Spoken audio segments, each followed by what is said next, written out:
That's my next year. Go. Hey, Mike. No, I done it all. I didn't change it.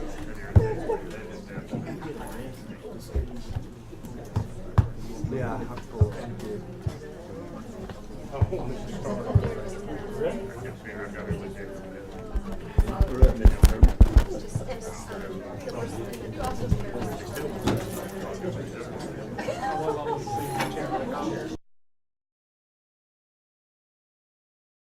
We will call our May 16th meeting to order. This is a continued session of our May 9th meeting. And I'd like to welcome all of you here as we partake the business of Macon County tonight. Now, this is an exciting night for us because we get to see the budget rollout of our county manager's recommendation for our fiscal year 2018 budget. So we're all enthused, and I'm sure a lot of people here tonight are enthused to see that.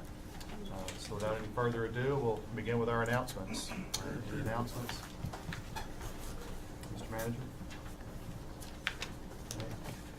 Ronnie? No, Anything? No. That's good. Moving right along. We'll all stand, we'll observe a moment of silence, and I'll ask Commissioner Higdon to lead us in the pledge of allegiance.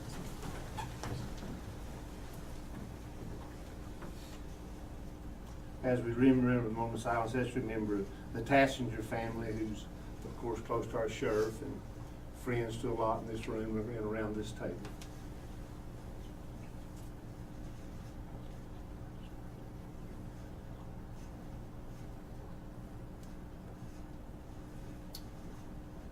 Commissioner Higdon?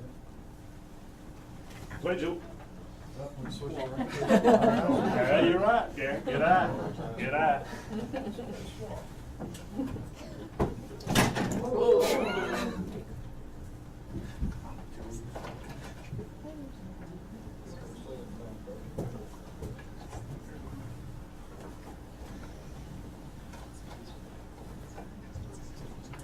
Thank you, Commissioner Shields. I pledge allegiance to the flag of the United States of America, and to the republic for which it stands, one nation, under God, indivisible, with liberty and justice for all.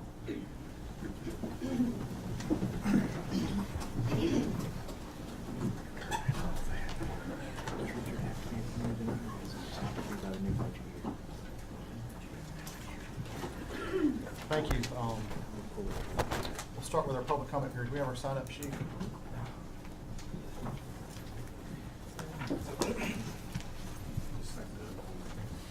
Thank you.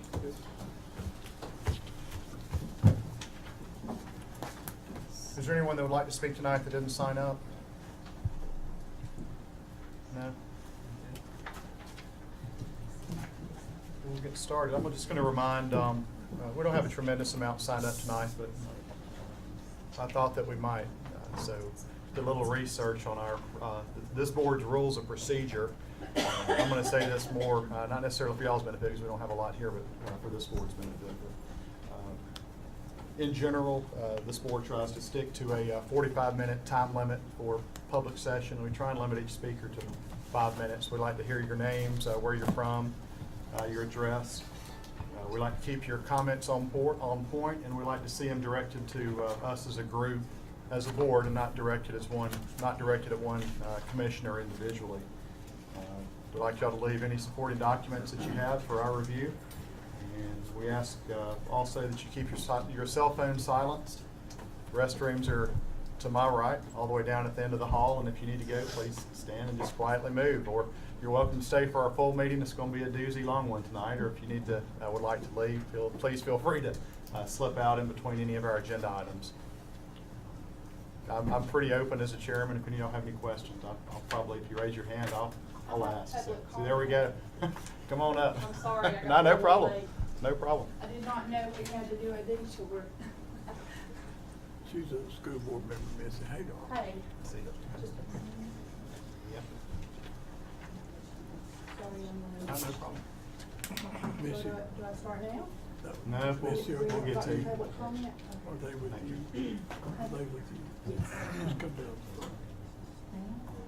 Yeah, just have a seat down there. Okay.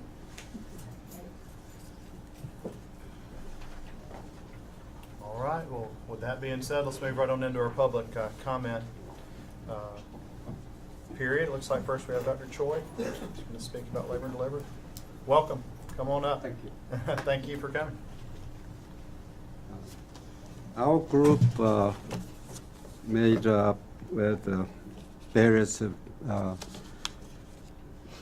background called Heartbeat, Operation Heartbeat 2. So I'm one of them. My name is Sanho Choi. I live in 214 Deerfield Lane, Katukuzay section. All right. I'm avoid all the time. It's a public speaking, but anyhow, I guess I have to do that today. I lived in Macon County 45 years, since '72. I recruited by JC members and the Rotary clubs and all that in 1972. And that time the hospital have condemned by state because not meet the code. And we only have 3 physicians at the time have average age 55. So hospital cannot borrow the money, the bond. The state wouldn't allow to issue the bond. So the Operation Heartbeat was going on to raise the building fund, and we, Rotary Club, and personally involved with the recruiting physicians. So we built a new hospital with about $300,000, raised the money that time. Our medical staff were, 2 years, about 10 from the 7. So we have OBGYN, internal medicine, general surgery, all specialists there. So, okay. So now we have some sad situation. It was since Mission Health decided to close the OB unit for July 15th. It was a sudden decision. Nobody knew about these things are coming. Before that, I heard that they're going to try to keep about unit with multi-million-dollar project. So they hired midwives, obstetricians. Now they have some 20 nurses, 2 midwives, 4 obstetric gynecologists. So July 15th is not very far. So we like to keep the unit open some way. So this is the group's purpose. Somehow can postpone their decisions. So we like to have all involved. All their decisions all one-sided and never knew. The public doesn't know. Hospital staff doesn't know. It's coming a lot of them. So it is all of a sudden. So we need everybody.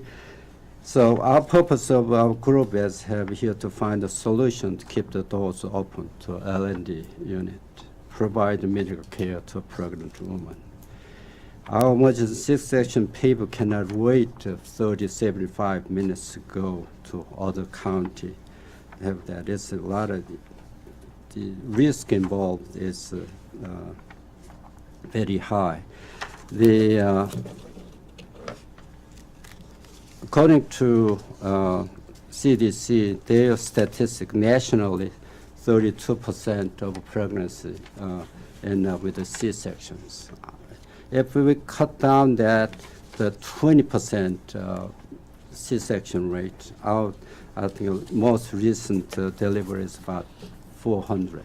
So 80 women have to go to C-section there. Out of 80, 20% of real emergency, like umbilical cord prolapsed and placenta ruptured before real emergency happened.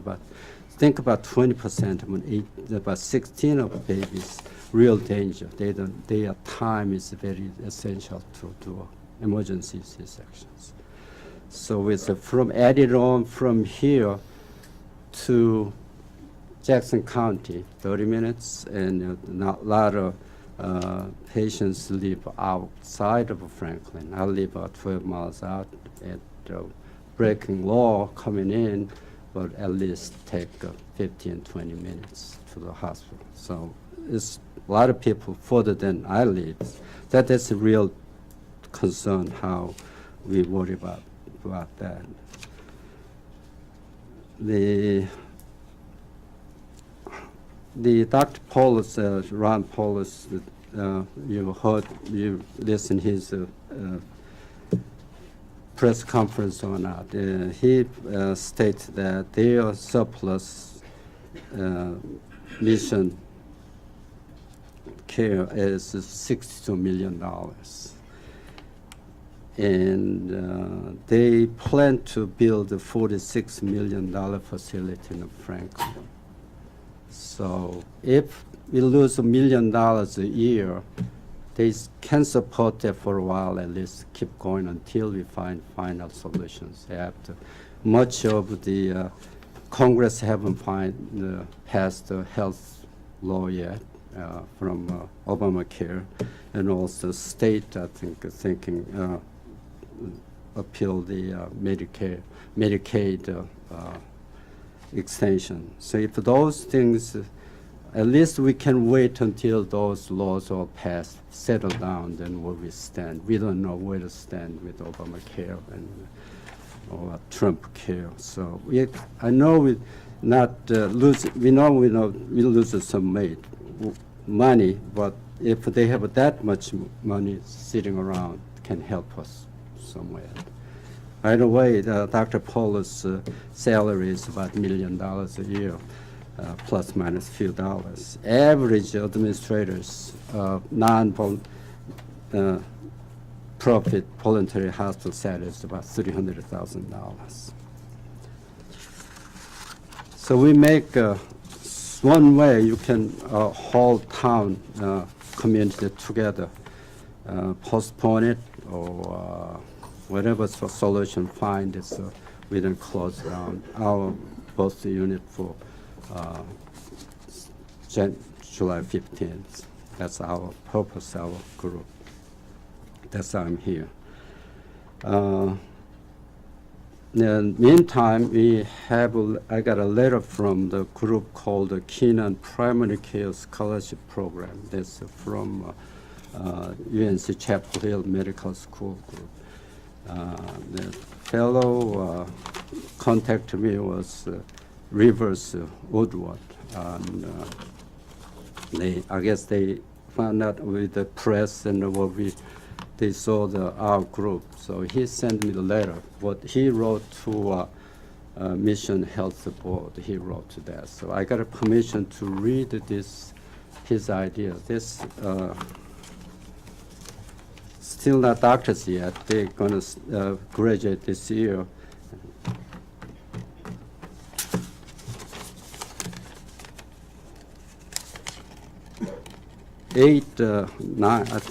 Nine, 10 of the senior medical students wrote a letter, this group.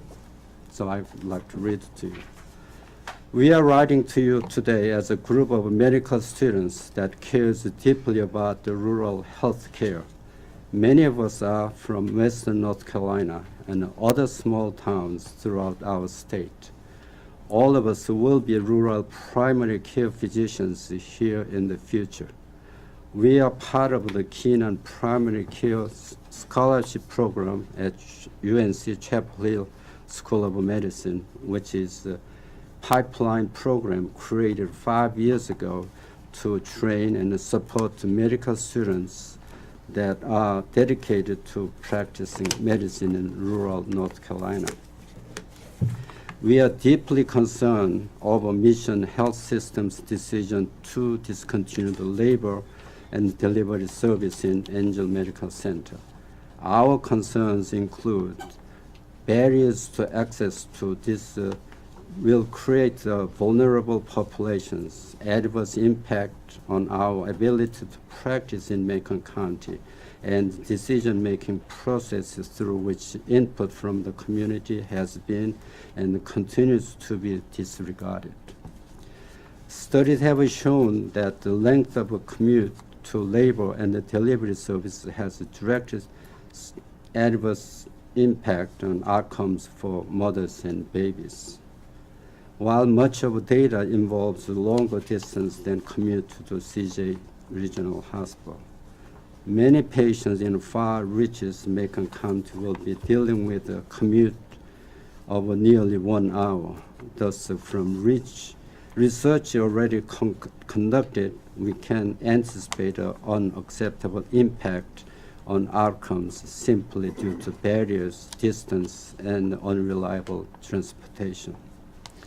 Furthermore, many of Mission Health System's patients added additional expenses that will include through travel, food, and familial accommodation, when the birthing in another county represents a substantial financial burden. We have yet to close the doors to the L&D department, and we are already seeing the departure of physicians committed to rural medicine, but unwilling to sacrifice their full capabilities and years of training as obstetricians. Not only we are losing providers currently in practice, but this decision will also impact the ability to recruit physicians and to the county for years to come. This point hits a particular close to home for us soon to be rural physicians.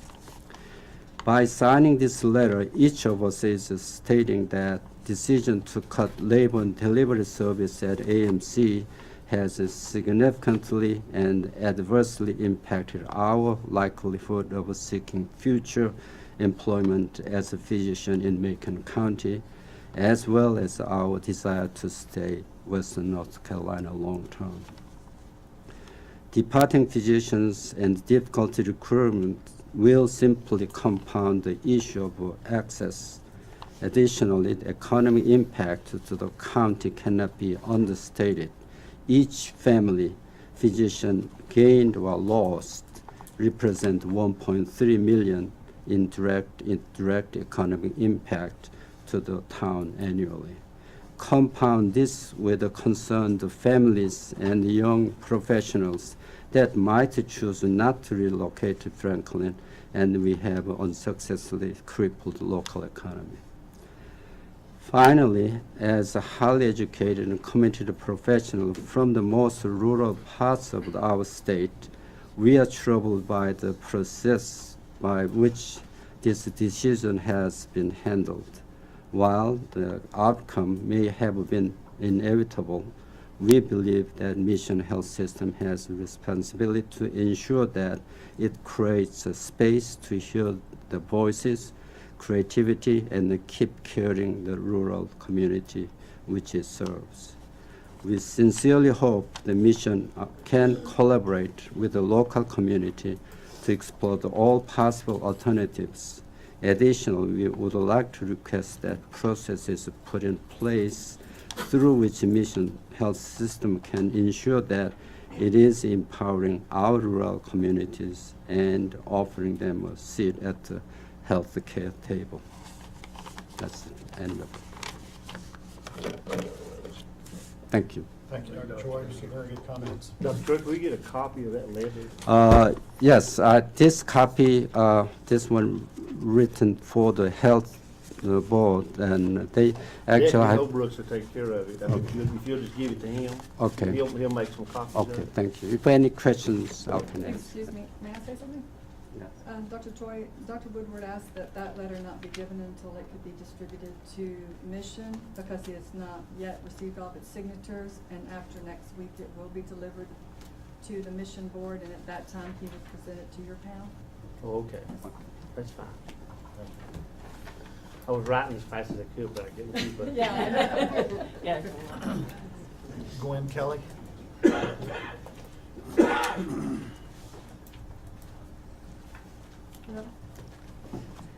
My name is Gwen Kelly. I live at 214 Deerfield Lane here in Franklin, Cartuga. I'm a retired nurse from Angel Medical Center for 15 years and worked in the OR in PACU. I would like to, well, number one, tell you that I am going to be taking some gas for breath because I'm trying to get over a respiratory infection. I'd like to read to you a short letter from Dr. Lorraine Choi, vascular surgeon from Houston, Texas, daughter of Dr. Sanho Choi, and a graduate of Franklin High School, and her letter's much shorter. I agree, Dad, that Dr. Woodward's letter is well written and well argued. It does sound as if the decision makers are putting profit and their perception of what best enables their long-term survival over the needs of the people.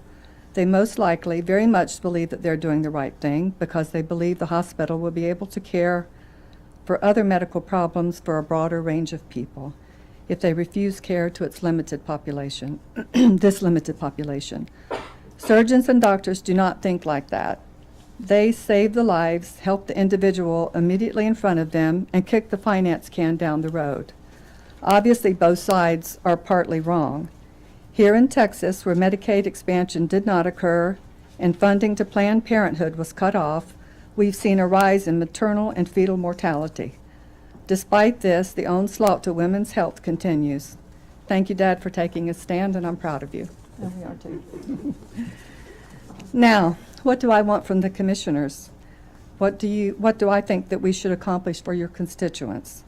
We hope to have our county commissioners draft and approve a resolution asking that Mission Health delay their decision to close Angel's Labor and Delivery Unit.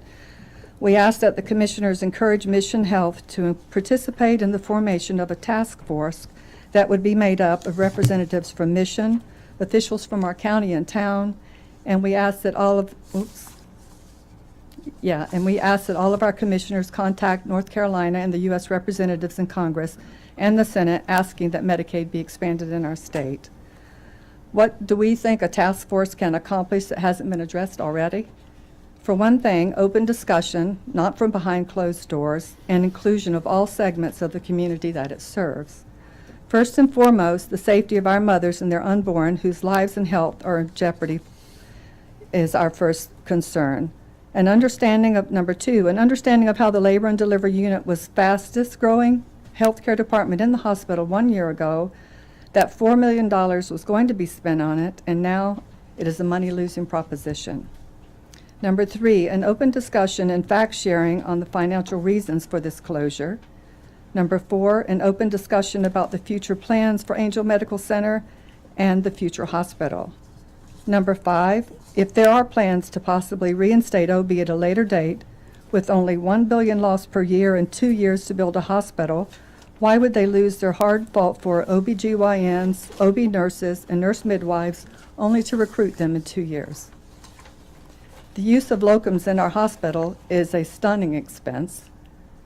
I know this because I go to visit friends in the OR, and each time I go to visit, there's 2 or 3 locum tenens in the hospital, and that is a huge expense for the hospital. I don't understand what that's all about. Number 14, we need to look at the birth numbers. Oops, I think I'm out of order. Number 6, a discussion and fact-finding committee on the potential finance impact of this community with regards to employment, recruitment of industry to our area, growth of a younger population so vital in the growth of Macon County, and many other factors that have yet to be discussed. Number 7, the impact on the county's ability to recruit and maintain medical staff as so eloquently outlined in Dr. Woodward's letter.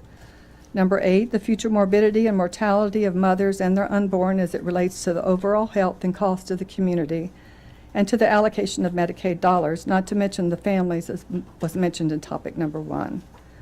The cost of emergency transfer via MAMA or ambulance and how that affects the finances of our county.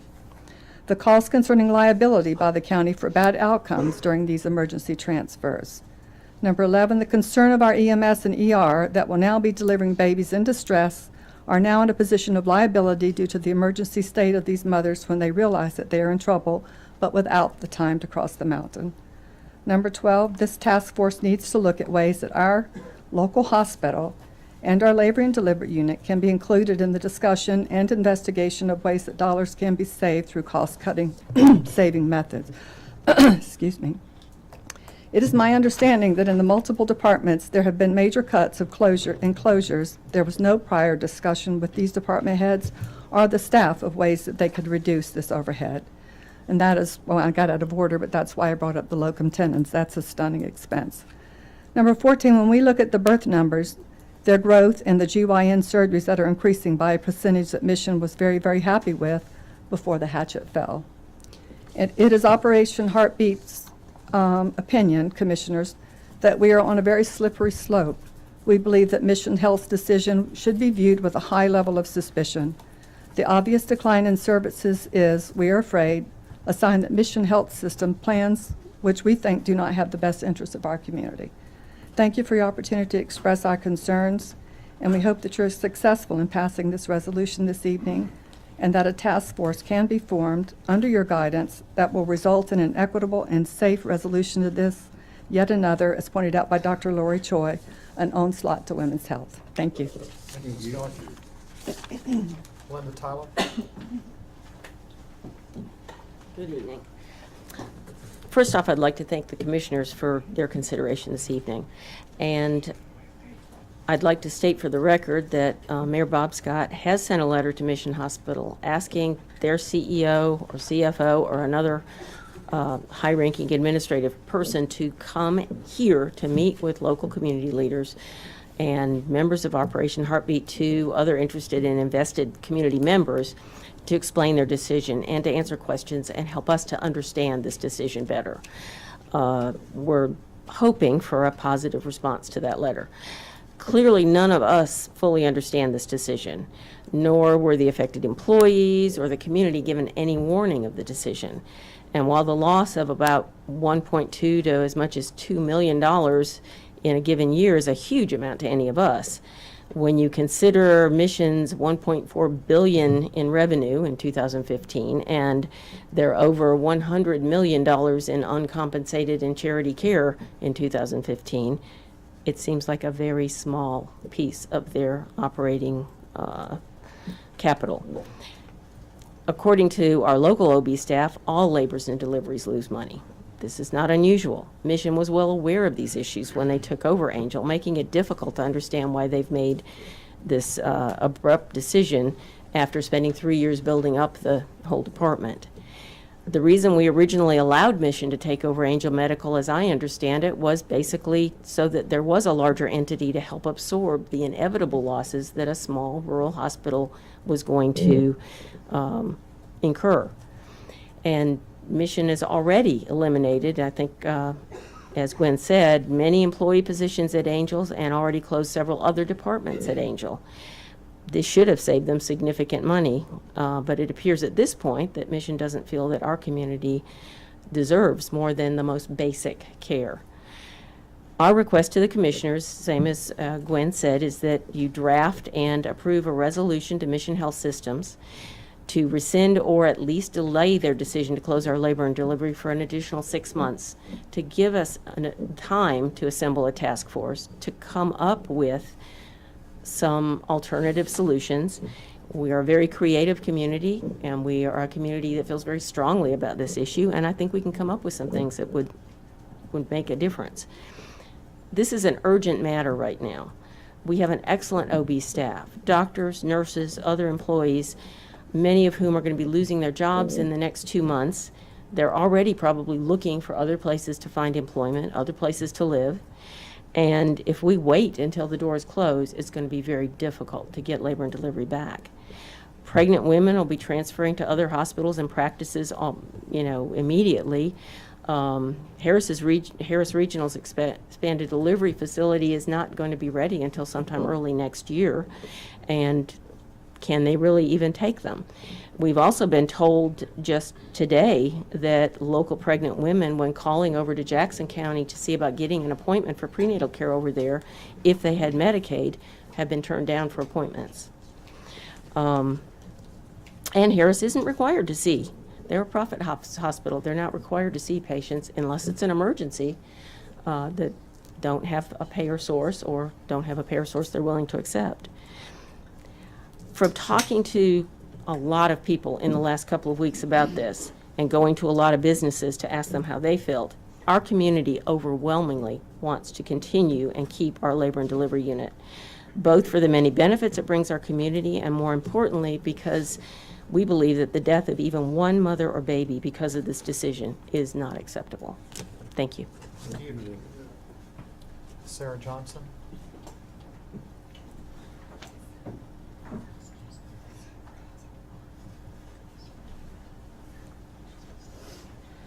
Good evening.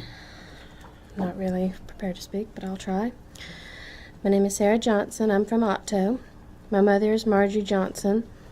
She used to work at Angel Community Hospital. She worked at Mission Hospital for 5 years before she transferred back in the 80s. She wanted to raise her children here. And she's a registered nurse, and she worked in the OR for as long as I could remember.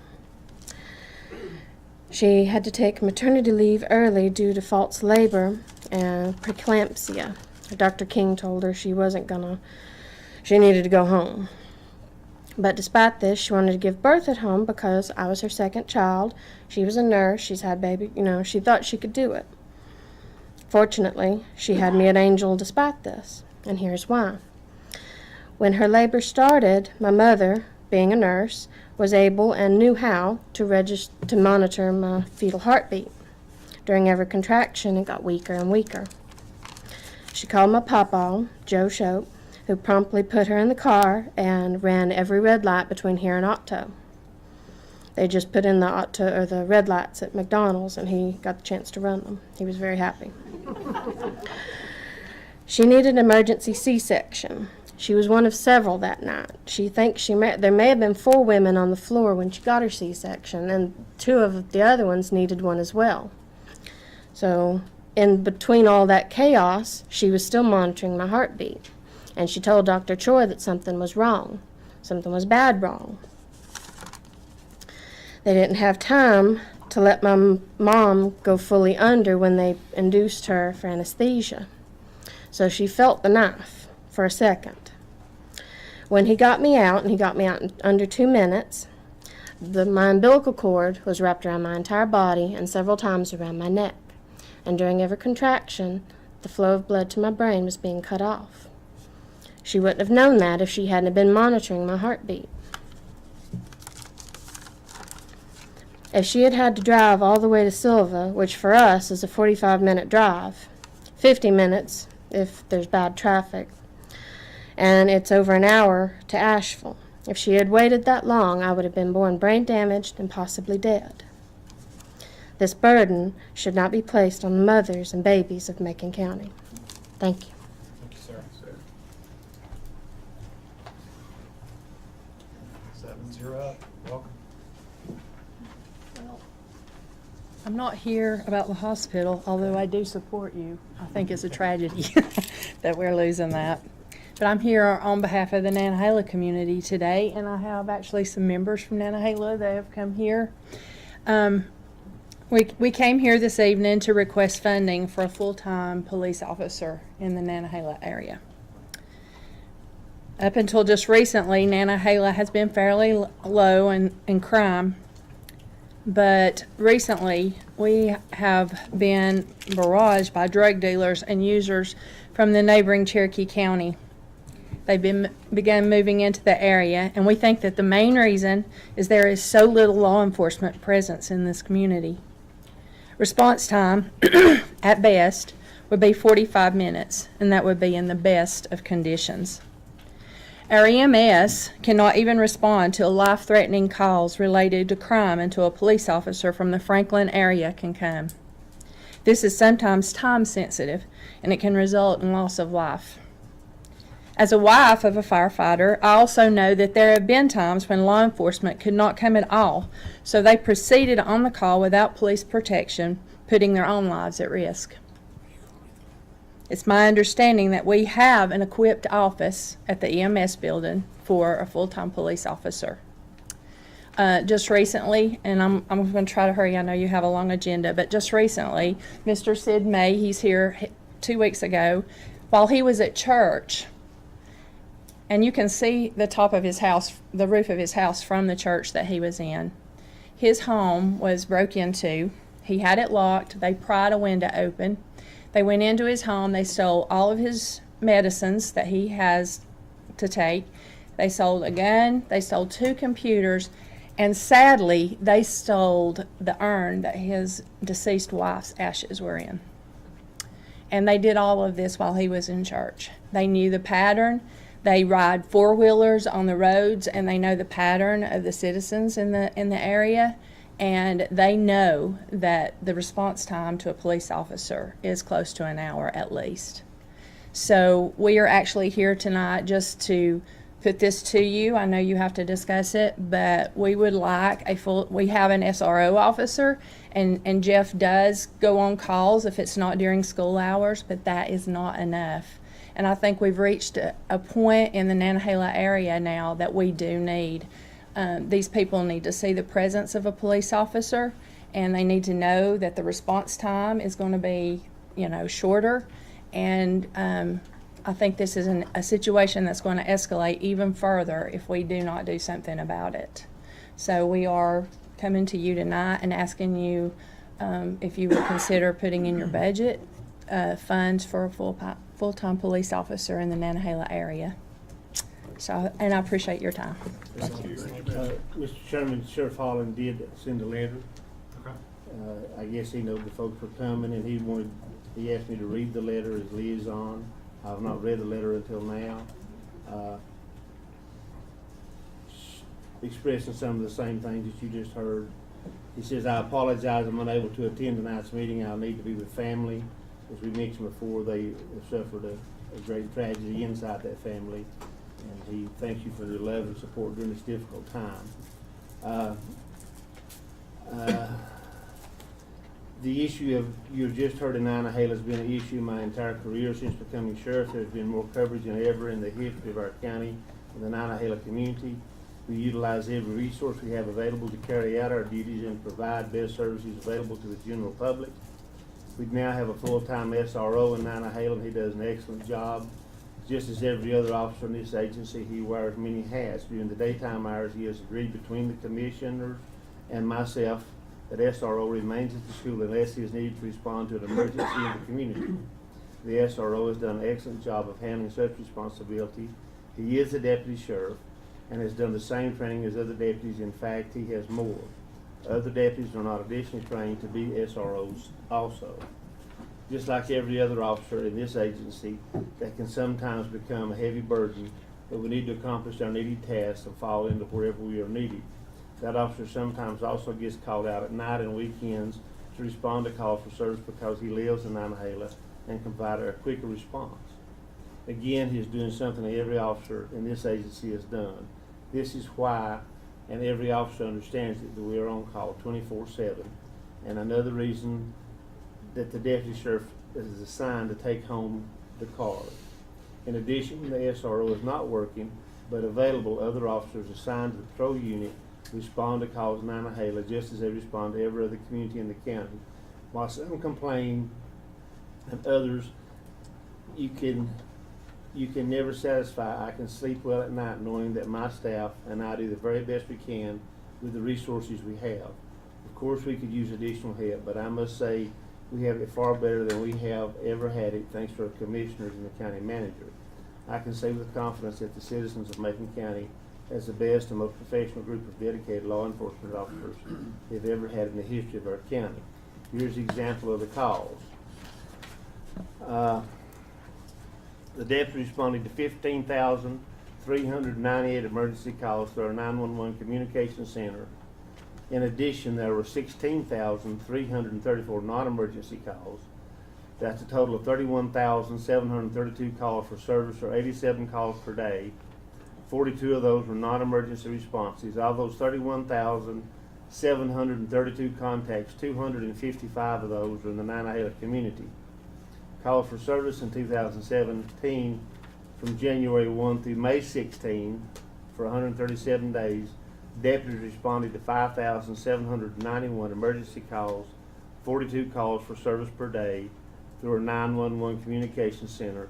Of those 5,791 calls in the first 137 days, 101 were in the Nantahala community. But we continue to strive to provide the best service available to Nantahala community, and ask that you take the request that was made very seriously. Thank you, Sheriff Holland. And I do want to say just one more thing.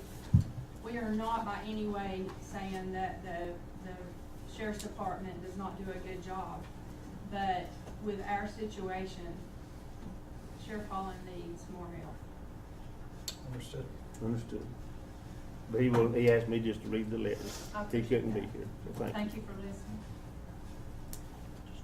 Is there anyone else who would like to address the board? No one? I'm gonna speak. I'm sorry. Come on up. I know him. He's seen me before. Dr. Kessler, welcome. Thank you. I'll make this very quick. Sure. I'm very concerned about the loss of OB at Angel Medical Center. One of my major concerns, though, in addition, is that I fear that that may be the first step, and that in the future they will just slowly cut further services at Angel Medical Center, and we'll end up with kind of a glorified urgent care, maybe with an emergency room with very little physician care. So that's one of my biggest concerns is if we don't stop it now, or if there's anything we can do to keep Angel a full functioning and good hospital. I think it's very important that that be done. Thank you. Thank you, Dr. Kessler. I'm probably not speaking on behalf of the board here, but I'm gonna offer my own opinion. I agree with Ms. Evans, who just slipped out, that I think this event is tragic on numerous levels for Macon County. And it probably doesn't look like we're doing much, and we appreciate y'all's support, but we actually are. I personally have taken no fewer than 100 phone calls, emails, people coming by my work, concerned, and I am concerned, as well as I'm sure every person sitting at this table, as well as everyone in this room, about it. We have, from our standpoint, we have contacted mission representatives, and I started off with a hothead, and maybe I shouldn't have. I burned a few ears and had a few choice words about it. Number one is chairman of the board of the commissioners not being informed about it, and I get a call from the press learning about it the hard way. But we have now taken a little bit more of a remedial approach, and we have, like it sounds like Mayor Scott has, requested a sit-down meeting with them, and we hope to have that happening sometime soon. That's kind of where we are. We aren't going to pass, we are going to take this idea of a resolution under advisement, and we're going to be plotting a game plan, I assure you. Mayor Scott? I was just going to say, at the break, I've got some news that I just got a little while ago. Okay. And we'll add this. When the county manager and I were in Washington, Senator Burr, along with Congressman Meadows, who we've both been in contact with since this has happened, we were both told, and don't get this confused with this $8 billion that's set aside for that you hear that's not going to pass anyway. We don't think, it don't look like, but for those states who did not accept the Medicaid expansion, especially in rural counties of North Carolina. I was in Raleigh last week, and there was some talk about that. I've talked to Congressman Meadows on a continual basis about this money, and would it impact. In other words, they call it a reward for us not accepting Medicaid expansion. I don't hardly understand that, but anyway. But it is monies coming to rural counties to North Carolina, and it's a considerable amount of money. There was best I remember, Derek, there was no money put. There's no dollar figure. We keep asking for that dollar figure. There was no dollar figure put to that, nor has it been out. But they said it would be in the September budget. Is what we were told as last week. So I think what Dr. Choi said is, and what you hear the chairman say, we have been in communication on a fairly regular basis with them, asking, 60 days. I give people 60 days to move out of a storage unit. 60 days. I mean, we're missing something, and something is. We really are, and it's such an impact on this community. not only now, but there's several huge questions. The new hospital, what happens to the old hospital that this community's been invested in, people like Dr. Choi who has invested their life in the people of Macon County. Dr. Khan, who brought people like me in the world, that invested their life in the people of Macon County. Dr. Kessler, who wants to stay in this community and work. Adam Burrell, who wants to stay in this community and work. The employees here, and if we lose our hospital, folks, but I've been a committee, I've sat here for 13 years, and I don't think I've ever seen anything that impact like this has. I guess I've had more visitors over this than anything, I can tell you that, but, and rightly so. But we are, don't ever think that the members of this board are just sitting idly. We are making contacts. Had a long conversation with the DHS director in Raleigh on Tuesday. We're going to follow that up on June the 2nd with another meeting. And don't think they've not heard about it either. They have. And they really don't know, you know, everybody, we just don't know. You don't know what you don't know. And we don't know. So, but we have the chairman's right. We are pursuing a meeting, and we're hoping it'll be fruitful. When we did hear about it, I liked it, but I don't regret a thing that was said. I don't think the chairman does either, because when it affects my family and your family, it affects us all. But and the manager may want to add some conversation he had today. If he's privileged to know that. I don't know exactly what all the conversation consisted of. I left.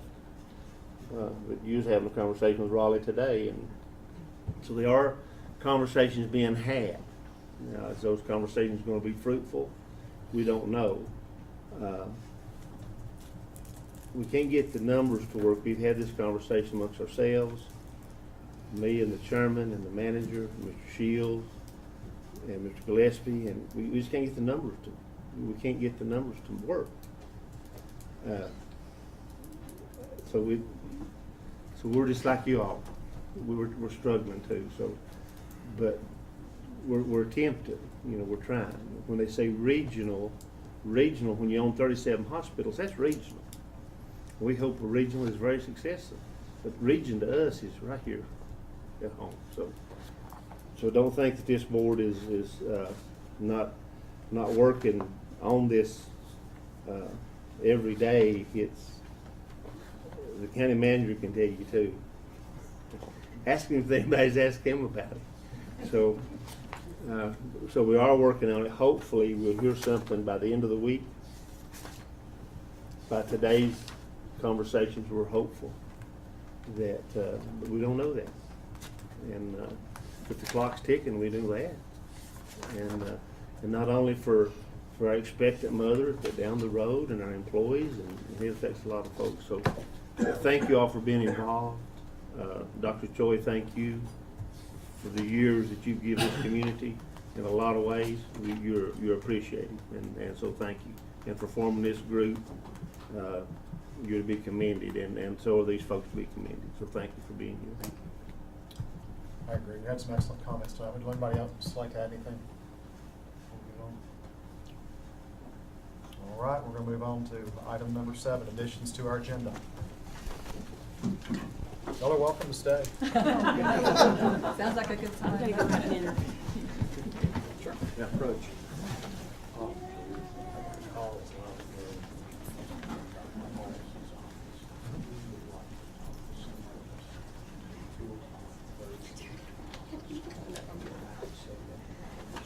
Do you mind, just mention that to Eric or email how we can do it? Thank you. Yeah, and I've been talking to public relations. Okay, well, that's the other thing, Thursday, 2 o'clock conference call. So, I don't know. It's a start. Cold. Turn the air off.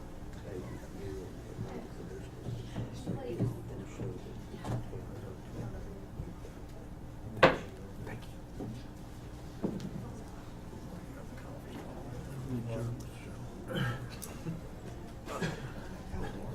Any additions to our agenda?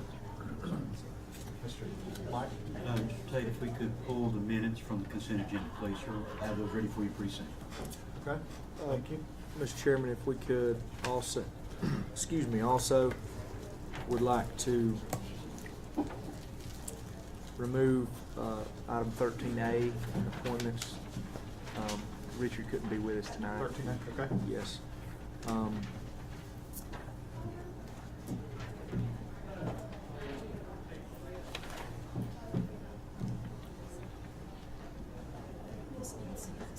Just a real short, under number 9, Mr. Chairman, just a real short, because we did have such a contingent from Macon County last Tuesday in Raleigh. Just a short presentation on our Stepping Up program. Okay, you make that item 9D. Yeah, just a very short present, I promise. Anything else, Mr. Manager? No, I think this was going to be added, but we're not going to add it.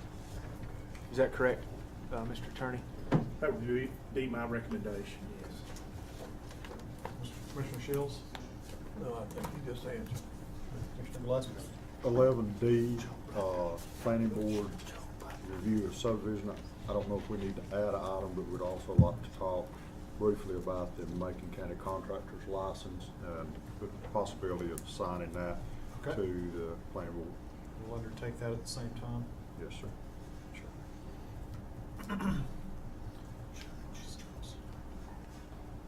Commissioner Higdon? No, sir. Mr. Attorney? Lord? All right, I'm going to take a motion to approve the agenda. Motion to approve, Mr. Chairman. Motion to approve in a second. All in favor? Aye. Item 9A, presentation of the recommended fiscal year 2017-2018 budget. Mr. County Manager Derek Rowland. Welcome, sir. Thank you.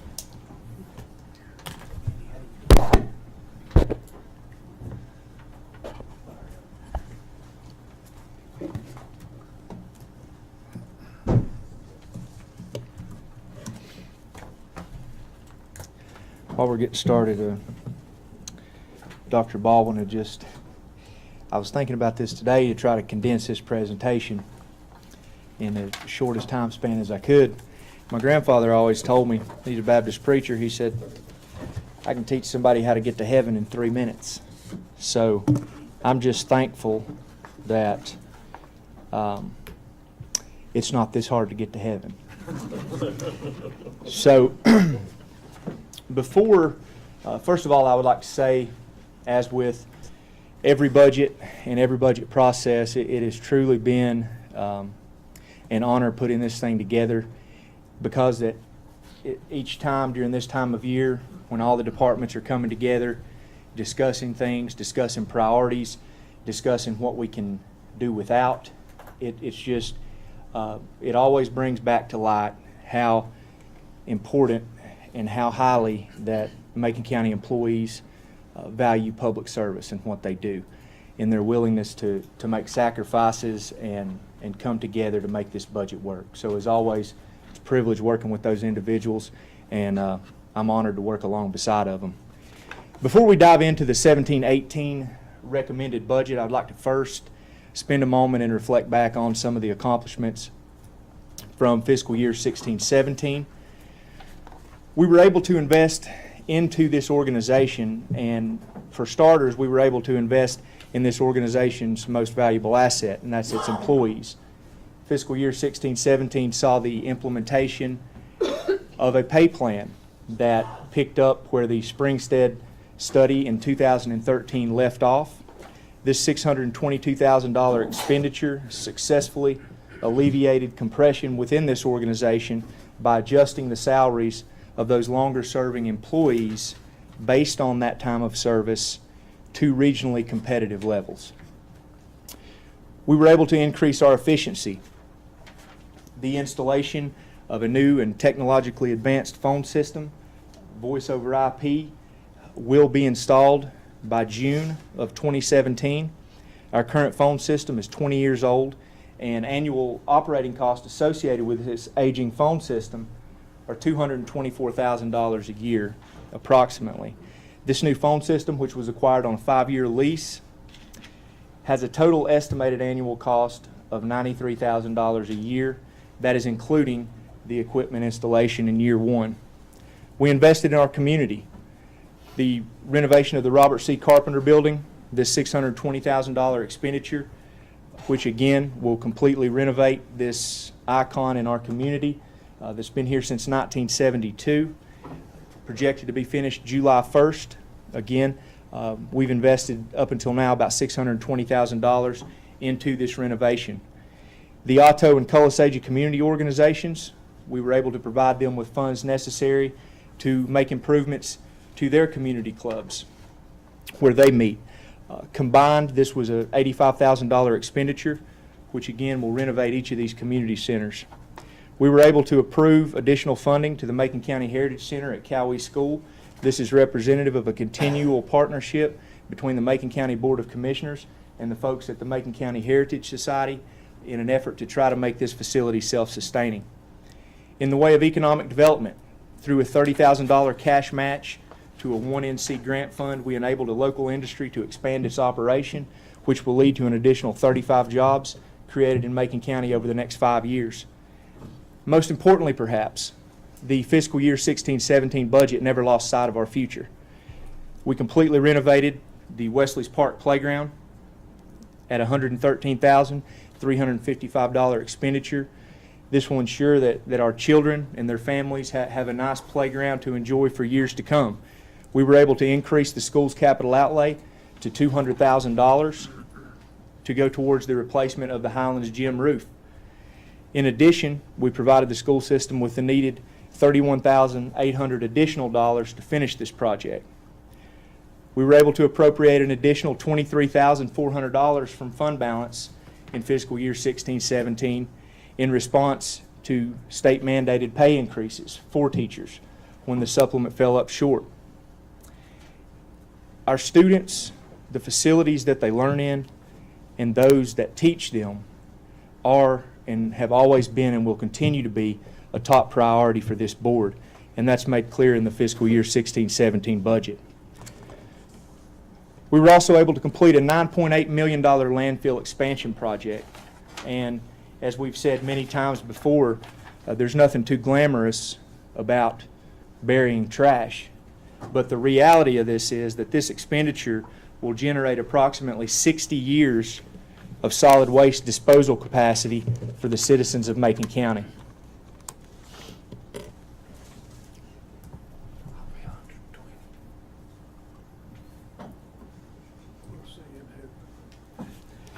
The fiscal year 17-18 proposed budget at $49.5 million will enable us to continue improving this organization as well as our community. Additionally, the fiscal year 17-18 budget will place high priority on the future as we begin planning for things like the work on a capital improvement plan, while also continuing to take steps forward with respect to things such as broadband expansion, which our community has been very outspoken about the need for that utility and the increased coverage of that in Macon County. Like all budgets, the fiscal year 17-18 budget will present challenges in addition to these opportunities. We'll see unfunded mandates. We'll see a rise in health care cost and an overall increase in the cost of doing business. But these challenges that we're faced with are the same challenges that every other private and public sector organization will face in the coming fiscal year. The strong leadership and the sound fiscal management of this board, combined with an additional $1.9 million increase in operating revenue, will allow us to accomplish each of these things, as well as address these challenges in the coming fiscal year. In doing this, our financial position will remain strong. The fund balance at a projected 41.8% to end fiscal year 16-17 continues to provide the county with a high degree of security in terms of being prepared for unexpected emergencies. In addition, what we will see moving forward, I think, in the capital improvement plan is this $21 million that we have been able to save in this fund balance could potentially serve as a primary source of revenue for funding some of these projects contained in the capital improvement plan. While the fund balance here has decreased by 7% from 48 to 41%, when we talk about real money, we're talking about a projected decrease of $700,000 in fiscal year 16-17. This is, of course, due to an increase in expenditures, but this $1.6 million from 2.3 to 700,000, we were able to reduce this deficit because we saw an increase in sales tax revenue as well as ad valorem tax revenue. These revenues came in higher than budgeted in fiscal year 16-17. And can't help but go back to something that Kevin Corbin said, now Representative Corbin, when he was chairman. The definition of conservative budgeting is overestimating your expenditures and underestimating your revenues. We'll go over some circumstances. Excuse me, my mouth's getting dry. We'll go over some of the circumstances that have led to this conservative budgeting approach that we have been put in by nature of legislation as well as trends, but we'll get into that later. Right now, though, it's important to note that no fund balance has been appropriated to balance the fiscal year 17-18 budget. Our debt in the general fund will continue to decrease. Since 2011, we've saw this debt decrease by $22 million. In fiscal year 17-18, our principal and interest payments will again decrease by $610,000. As directed by the Macon County Board of Commissioners at our February budget work session, no ad valorem tax increase for 17-18 has been included in this budget. At 34.9 cents per $100 of assessed value, Macon County will continue to provide services to the citizens of Macon County at the third lowest price tag in the state of North Carolina. At this tax rate of 34.9 cents per $100 of assessed value, when compared to both the region and the state of North Carolina, it becomes clear exactly where we stand.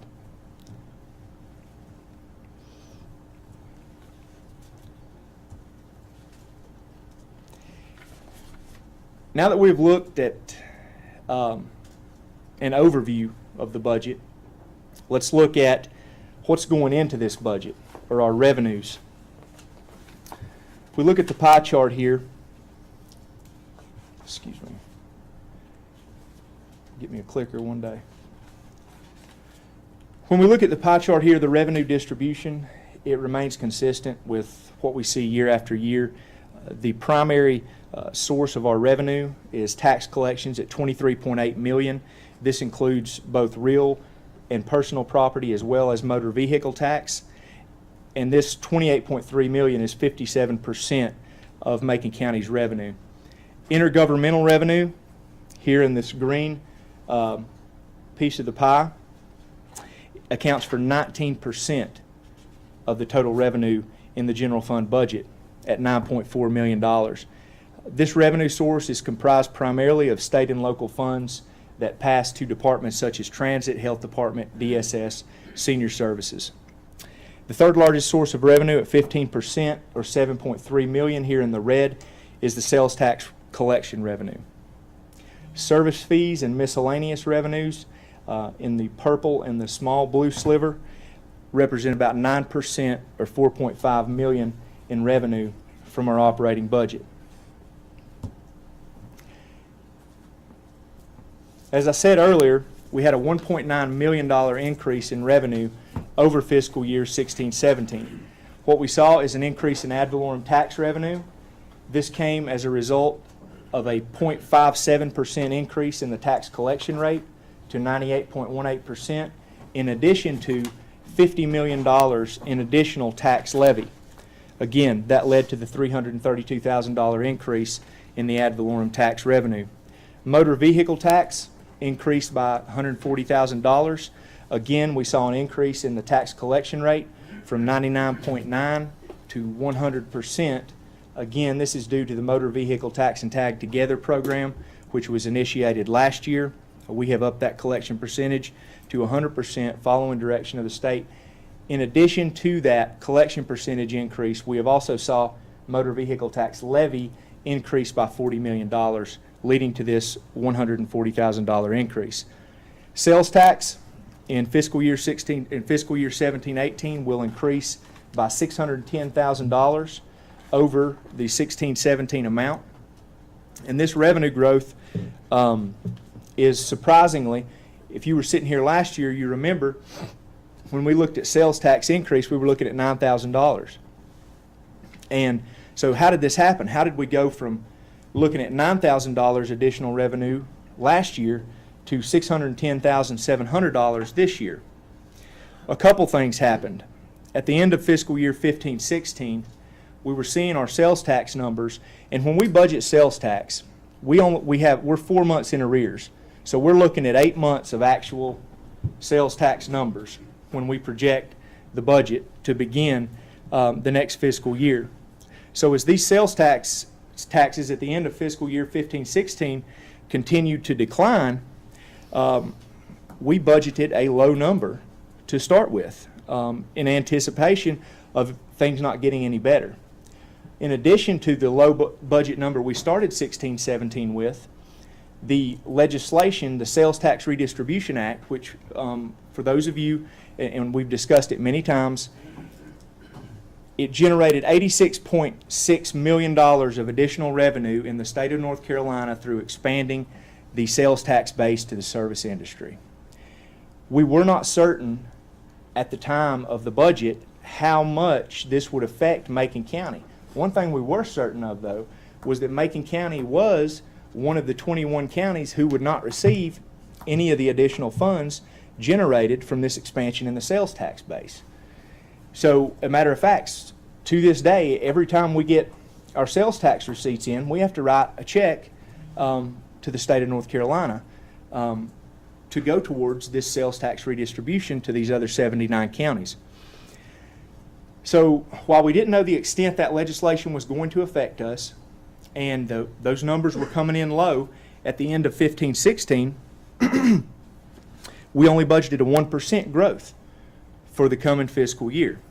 Well, now, here we are in 16-17, fixing to move into 17-18, and we've saw sales taxes come in $470,000 higher than we had projected the original budget. So, starting out, we're $400,000 above the original budget amount for 16-17. So that's where that gain came from. This gives us about $7.1 million, $7.2 million. Then when you apply a 2% growth rate on that $7.2 million, you're getting sales tax collection amount of $7.3 million, which is a $610,000 increase over fiscal year 16-17. However, it is only a 2% growth on that number.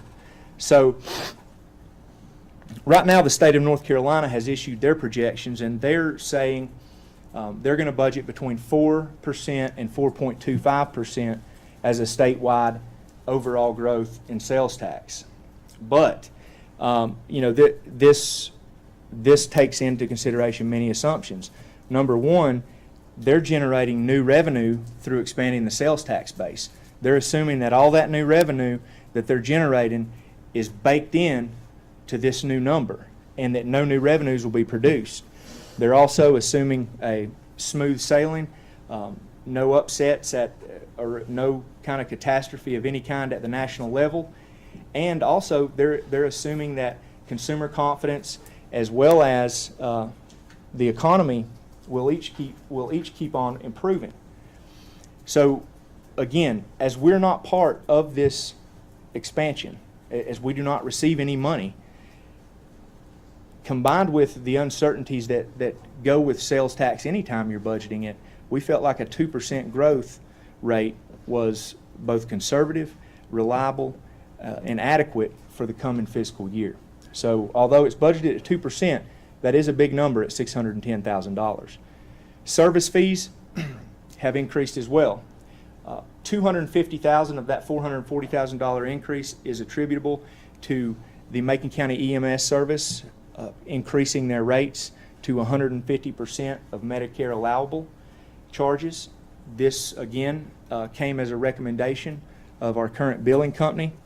And in moving forward with that recommendation, we're seeing about a $250,000 projected increase in revenue. Also, building inspections. Our building permits, residential building permits, in the past 2 years, they're up 21%. So, again, that goes directly back to what I feel is signs of an improving economy. We're seeing building permits increase, and the increase in those building permits will yield about a $100,000 increase in building permit fee revenues. So right there are the primary contributors to the increases in these service fees at $440,000. So in looking at all the new revenue generated, you get to 1.5 of the $1.9 million increase. And again, we're not discussing the debt roll-off or anything else. This is just the primary increases in revenue sources that are attributable to the $1.9 million increase in budget. So now that we've looked at what's going into the budget in the way of revenues, let's look at what's coming out of it in the way of expenditures. In fiscal year 17-18, the majority of funds will continue to be focused on our priority areas. These areas here include public safety at 27%, education at 18%, and human services, which is 26% here, but keep in mind, out of that $13 million, only $4 million of this amount's county money. And that goes back to those intergovernmental revenues that we were seeing in the previous revenue slide. So the expenditures and the way we're distributing the money in the fiscal year 17-18 budget remains largely unchanged from previous budgets as we continue focusing the funds to those priority areas. When we go into these slides, we're going to discuss each individual function. Right here with the cost of living adjustment and health insurance, you'll notice if a cost is in blue, that is an operating cost increase. Capital cost increases will be in red. 2% cost of living adjustment has been recommended as part of the fiscal year 17-18 budget. This is in line with what is recommended by the Bureau of Labor. Health insurance has been in mid-year. We reported to the board that we were seeing a claims year that was higher than expected, and we didn't know how the year would turn out. As the years progressed, we're going to claims have exceeded expenditure. Claims have exceeded revenues in that fund to the point where we're going to see a decrease in net position of $1 million projected at the end of this fiscal year. If you'll recall, changes that were made to the health insurance plan when enacted in 15-16, the first year implemented, were very positive. That year was the first year since 2009 that our revenues actually exceeded our claims, and we were able to add back to that reserve fund in the health insurance account.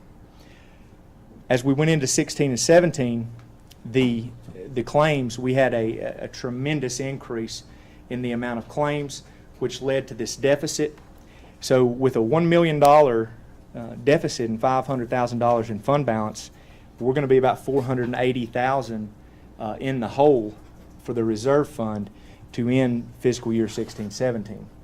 We do remain confident, however, that some of these revenue increases, like the sales tax, which we budgeted conservative on, as well as the ad valorem property tax, which came in about $600,000 over budget, will serve as sources of revenue to offset this deficit rather than us having to come to the county and pull the money from general fund balance. So we remain confident and are going to continue working that out as we finalize the fiscal year 16-17 budget.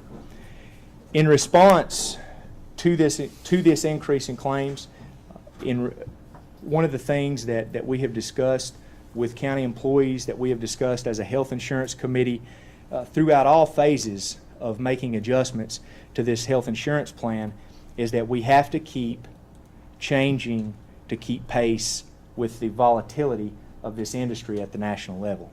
So when we put this out to bid, when we put our renewal out to bid, number one, the insurance companies are looking at our claims experience this year when they're pricing us our quotes for next year. So we put it out as is, no changes to the plan. I think we had 6 respondents to that RFP. Blue Cross Blue Shield was the lowest respondent, so we again began negotiating contract with Blue Cross Blue Shield. Well, to start with, the plan as is was a 10% increase in the renewal rate.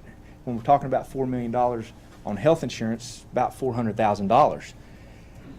Through making these plan changes, the insurance committee working alongside our consultants, we're able to make these plan changes, which will be incorporated in fiscal year 17-18, sent that back to Blue Cross Blue Shield, and that 10% increase in renewal became a 5% increase in renewal.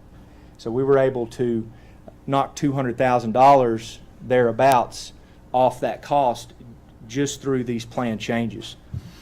In addition to the plan changes, the operating cost of the health insurance fund will yield about a $128,000 increase in county contribution for the coming fiscal year 17-18. And that again is in the health insurance fund operations. $261,800 is recommended as part of the fiscal year 17-18 budget to be transferred from the general fund into the health insurance reserve fund. And I think this is a trend as we move forward that needs to continue. We're starting out the year right now at 0 if we don't do that. And that reserve fund in the health insurance account is there to act as a safety net. And these changes, we feel confident, we will begin seeing our revenues again exceed the expenditures and putting money in the account that way. But we do need to provide that health insurance reserve fund with a shot in the arm or two along the way, so it will be prepared and ready to meet any excess claims like we've had this year and be able to offset those.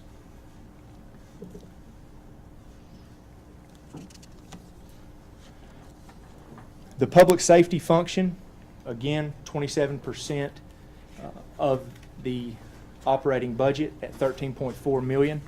This is a $950,000 increase over fiscal year 16-17. The cost of living adjustment, again here in blue, had a $169,000 impact to the public safety function.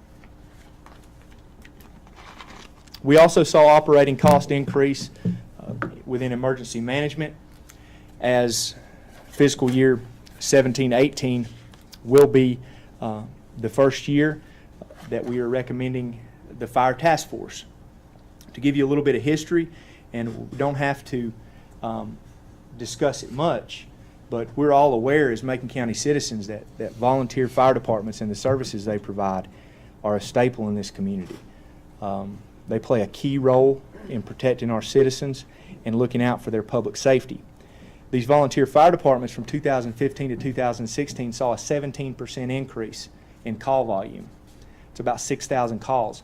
Of these 6,000 calls, about 1,000 of them were fire calls, which require more than the 1 to 2 personnel required for a medical call. The Macon County Task Force, the Macon County Fire Task Force, was created and will serve as a resource to all the volunteer fire departments in Macon County to assist them with this rapidly increasing demand for service. Emergency Management Director Warren Cable will oversee the operations of this program. It will consist of 4 full-time employees equipped with the necessary tools and equipment to perform their duties. These individuals will assist local fire departments as they need in responding to calls, collecting data, purchasing, ISO inspections, public education activities, serve as an extra set of hands for these volunteer fire departments and these men and women that are getting out there and volunteering, putting their life on the line to look out for the public safety of the citizens of Macon County. This fire task force will again serve as a resource for those departments. EMS part-time and overtime, the call volume for emergency medical services in Macon County over the past 2 years has increased 11%, about 6,700 calls in 2016. We currently have taken many steps, and Warren and his department have done a great job of trying to continue increasing our services using the resources we have to meet this growing demand for call volume. We currently have 5 ambulances in operation in Macon County 24/7, 3 ambulances in the Franklin area, 1 in the Nantahala area, and 1 in the Highlands area. Through staffing adjustments that were made last fiscal year, we are now able, if we need, to staff 6 ambulances.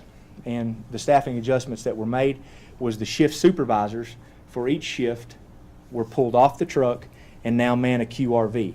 So in times of high demand, these supervisors can now partner with the training coordinator to staff a 6th ambulance if needed. In addition to that, the community paramedic program continues to grow. This is a program where we go and provide in-home visits to those patients that are labeled high risk in an effort to reduce unnecessary EMS transports. But this continually growing demand, although we have taken many steps utilizing the resources we currently have in place, this growing demand is going to continue into fiscal year 17-18, and it is going to lead to a need to increase the part-time and overtime budget by $86,893 over what was budgeted in fiscal year 16-17. The fiscal year 17-18 budget includes 6 all-wheel drive SUVs for the Sheriff's Department. These are fully equipped with in-car cameras as well as the equipment needed to respond to an active shooter situation. They're equipped with go bags that include everything from tire strips to medical supplies. These 6 all-wheel drive vehicles will result in an increase of $166,000 over the fiscal year 16-17 budget. If you'll notice, this $166,000 is in red. That is a capital expenditure. To give you a little bit of background on the Sheriff's Department fleet, 50% of the vehicles in the Sheriff's Department fleet right now have over 100,000 miles. In 2016, Ronnie mentioned the call volume increase, a 16% increase alone in non-emergency calls. Combined with those emergency calls, the officers drove a total of 800,000 miles during fiscal year 16-17. The increased mileage that has came as a result of this call volume increase has led to increased maintenance costs for the fleet, as well as a decrease in reliability and effectiveness. Again, in response to that, the 6 fully equipped all-wheel drive SUVs have been included in the fiscal year 17-18 budget. Out of county housing.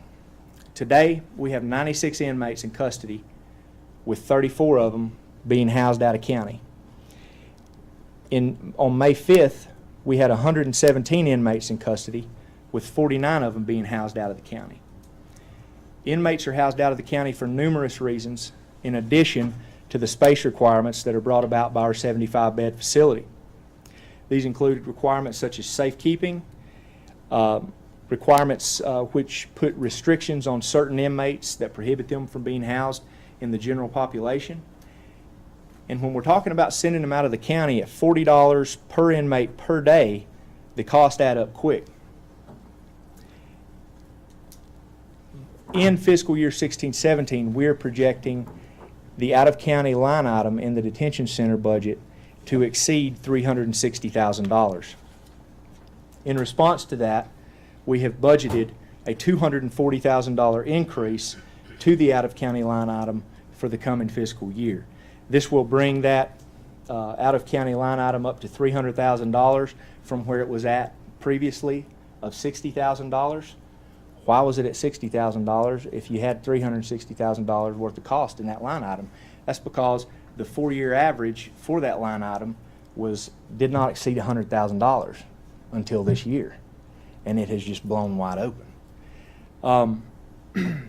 The inmates right now, in addition to the out-of-county line item increase, we've included $35,000 increase in part-time and overtime. It's because as more and more of these individuals are housed out of the county, we have to transport them back and forth to Clay County, Cherokee County, Department of Corrections, Broughton. So those transport costs are having an impact on the overtime and part-time line items in the detention center budget. So they will be increased by around roughly $35,000.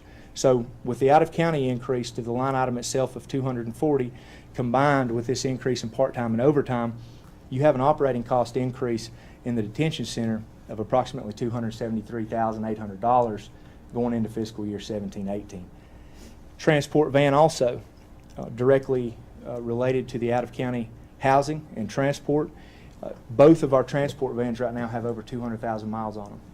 So $21,450 will go toward the purchase of a new transport van to assist with transporting these inmates back and forth to the facilities. With the operating cost increase of $759,188 and the capital cost increase of $187,000, that brings us to right at the $950,000 increase in the public safety budget over fiscal year 16-17. Education at $7.13 million, $7.138 will remain at current year operating levels. And you know, it's something that we struggle with every year. You know, the state has their budget, which has a dramatic impact on the local education budget. And we watch things develop from the time the original budget's submitted to the time it's presented to even the time from when it's presented to when it's adopted. Situations develop and things change. The original request from the school system was $7.3 million. This $7.3 million assumed that no compromise would be achieved in regards to House Bill 13, which again would the flexibility in regards to the number of students in the classroom. By the Senate and the House being able to reach a compromise, we were able to retain that class size flexibility through 17-18. Senate bill is supposed to take effect in 18-19. Is that correct? If at the way things are going. But for this budget year, we were talking about having to add that $7.3 million included 6 additional teachers, $350,000 at an estimated $350,000, because at the time the original budget was submitted by the school system, it was not clear whether a compromise would be reached or not. The original request of 7.3 assumed the elimination of Title II funding, and that would have resulted in 2 teaching positions, around $104,000. While there is still no clear guidance here, materials that have out there that I have read and researched, doesn't look like it will be completely eliminated. However, we could see a reduction in Title II funding moving forward into 17-18. The $7.3 million recommended proposed budget from the school system included a budget for 5% salary increase for teachers and a 2% salary increase for non-certified personnel. This was about $176,000. And as of right now, since the budget was turned in, the Senate has released a 3.7% salary increase for teachers as opposed to 5%. So that number could still fluctuate and remains in negotiations with the state budget. Senate Bill 15, House Bill 23 remains on the table for consideration. In speaking with each of both of our Senate representative and House representative, you know, it's still, the budget process is still going on in Raleigh, and that is still on the table for discussion. This could add up to 6 additional teachers in Macon County to compensate us for the topography and the challenge it creates, especially when you put our K-12 schools in that mix. The capital outlay includes $300,000 In addition to the $300,000 from fiscal year 16-17, $300,000 will go towards technology, as we had discussed, beginning in fiscal year 14-15, when our loan for the $1.5 million technology purchase that we initiated in fiscal year 12-13, when payments for that loan rolled off, we would roll those principal and interest payments directly in to the school's capital to fund the technology needs of the school system. So that capital outlay at $600,000 is split $300,000 for capital improvements, $300,000 for technology. Supplement at $479,000, that was funded at the requested amount by the school system for fiscal year 17-18. Again, last fiscal year, as we'll recall, we had to appropriate that money out of fund balance for the increase in teacher supplement, the increase in teacher salary that resulted in an increase to the supplement. I know at that time we had discussions about putting a cap on that supplement amount to bring certainty to the budget process moving forward. And I would recommend, as part of this budget, that we continue to discuss the possibility of putting a cap on that supplement, $479,000.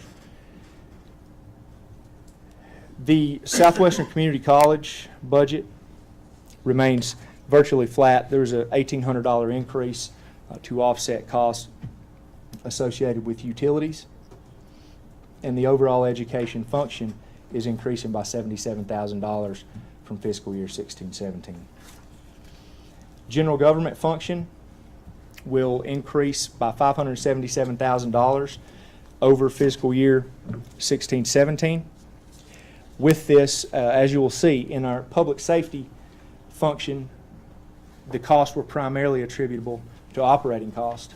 Again, that's operating costs that come as a result of call volume increases to EMS, call volume increases to the Sheriff's Department, out-of-county housing costs, things that we have no control over. But we have to adjust our operating budget to be able to accommodate those things. Conversely, in the general government budget, you see something that we have, with these internal departments, we have a little bit more certainty and a little bit less demand coming from outside. So we can control those operating costs much more so than you're talking about a public safety function where people are calling in for service. So $390,000 in capital improvements have been included as part of this $577,000 increase. Here you see cost of living adjustment will account for $77,200 to this function. Again, that will be an operating cost. We'll have the IT department had about $109,000 increase in the overall budget. $66,450 of this will go towards improving the security of our data assets through an information security risk assessment. What this is, a third party will come in and identify deficiencies in our network, which runs everything we have, identify deficiencies that propose an unacceptable level of risk. So when they pinpoint these problems in our network, they will then lay the groundwork for the commencement of a sustainable security information lifecycle program. So as we're moving forward, as we're seeing technology advance in the world around us, we are aware of the fact and must remain aware of the fact that we need to be sure that our data, that all of our information on that network is secure. And this will be taking a step in that direction, allowing us to identify those deficiencies and make recommendations for addressing them. In addition, the IT budget will include 2 modules that will be added to the human resources and financial software. This will come at a cost of $30,000. Again, that is our Munis system. That's our operating system. What we're going to see with the addition of these 2 modules is it will have the department heads. Currently, we have a bottleneck because when we're talking about reporting or entering information, the department heads right now cannot enter that information directly into Munis. It bottlenecks through finance or HR. And so by implementation of this dashboard module, it will free up those department heads and will allow them to report their account information individually rather than having to go through HR or finance. The employee self-service module will allow us to move away from the manual timesheet process which we currently have. Aside from the paper timesheets, the paper timesheets have to be individually keyed by someone in HR and someone in finance, the information on those, every pay period. What this module will allow us to do is it will allow the employee individually to key his or her information into the Munis system, eliminating that bottleneck where everybody's bringing the paper timesheets to HR and finance to key in. So what we're seeing is that processes that were in place that worked fine 30 years ago, 20 years ago, as this organization has grown, as the needs of this organization have grown, and as technology has improved, these processes are compromising efficiency. And through the addition of these two modules, we will be able to, again, take advantage of the efficiencies brought about through enhanced technology. $97,000 is the pictometry upgrade. As you will recall, the board approved this in fiscal year 16-17. However, we could not accept this project till on or at, we could not accept the product till on or after July 1st. Upon receiving that product, we will write a check to Pictometry for $97,000. This upgrade of our Pictometry system, right now we currently use Pictometry, but the images are 8 years old. It was implemented in 2010 and served as a tremendous resource for our tax office, for our emergency services personnel, for folks in the 911 dispatch center. This is state-of-the-art aerial imaging photography. And the flights to produce these new aerial images were completed in the winter of 16-17 and will be provided to us for implementation in July. The broadband. As you know, we have, broadband has been on the tongue of everyone that has came through here. We have discussed it numerous times as a board. A committee was established in fiscal year 16-17, began meeting in January to move this broadband effort forward. Since then, I think we've all learned a lot about broadband. And we have, through this committee work in a partnership with the Macon County School System, we were able to distribute a survey to all students and teachers in the Macon County School System that basically allowed them to tell us if they had broadband availability and where their location was. Those were the two primary things. Is broadband service available? What is your address?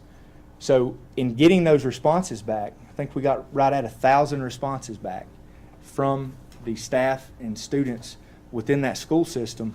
We were able to then take our mapping software and put those addresses on there where broadband service was available or not available, or it might have been available but didn't have the speed that the consumer wanted there. We were able to incorporate all that into maps, and now we have something that we can go to providers or granting agencies that has identified the problem. I mean, we could not just apply for grants or go to a discussion with a broadband provider and say, you know, we have a broadband problem. We have something now that is tangible that we can show to justify our need for pursuing funding for broadband. This $50,000 has been included in the board's contracted services line item. This can serve however we need it to, whether that be in the form of a consultant, whether that be in the form of a pilot project.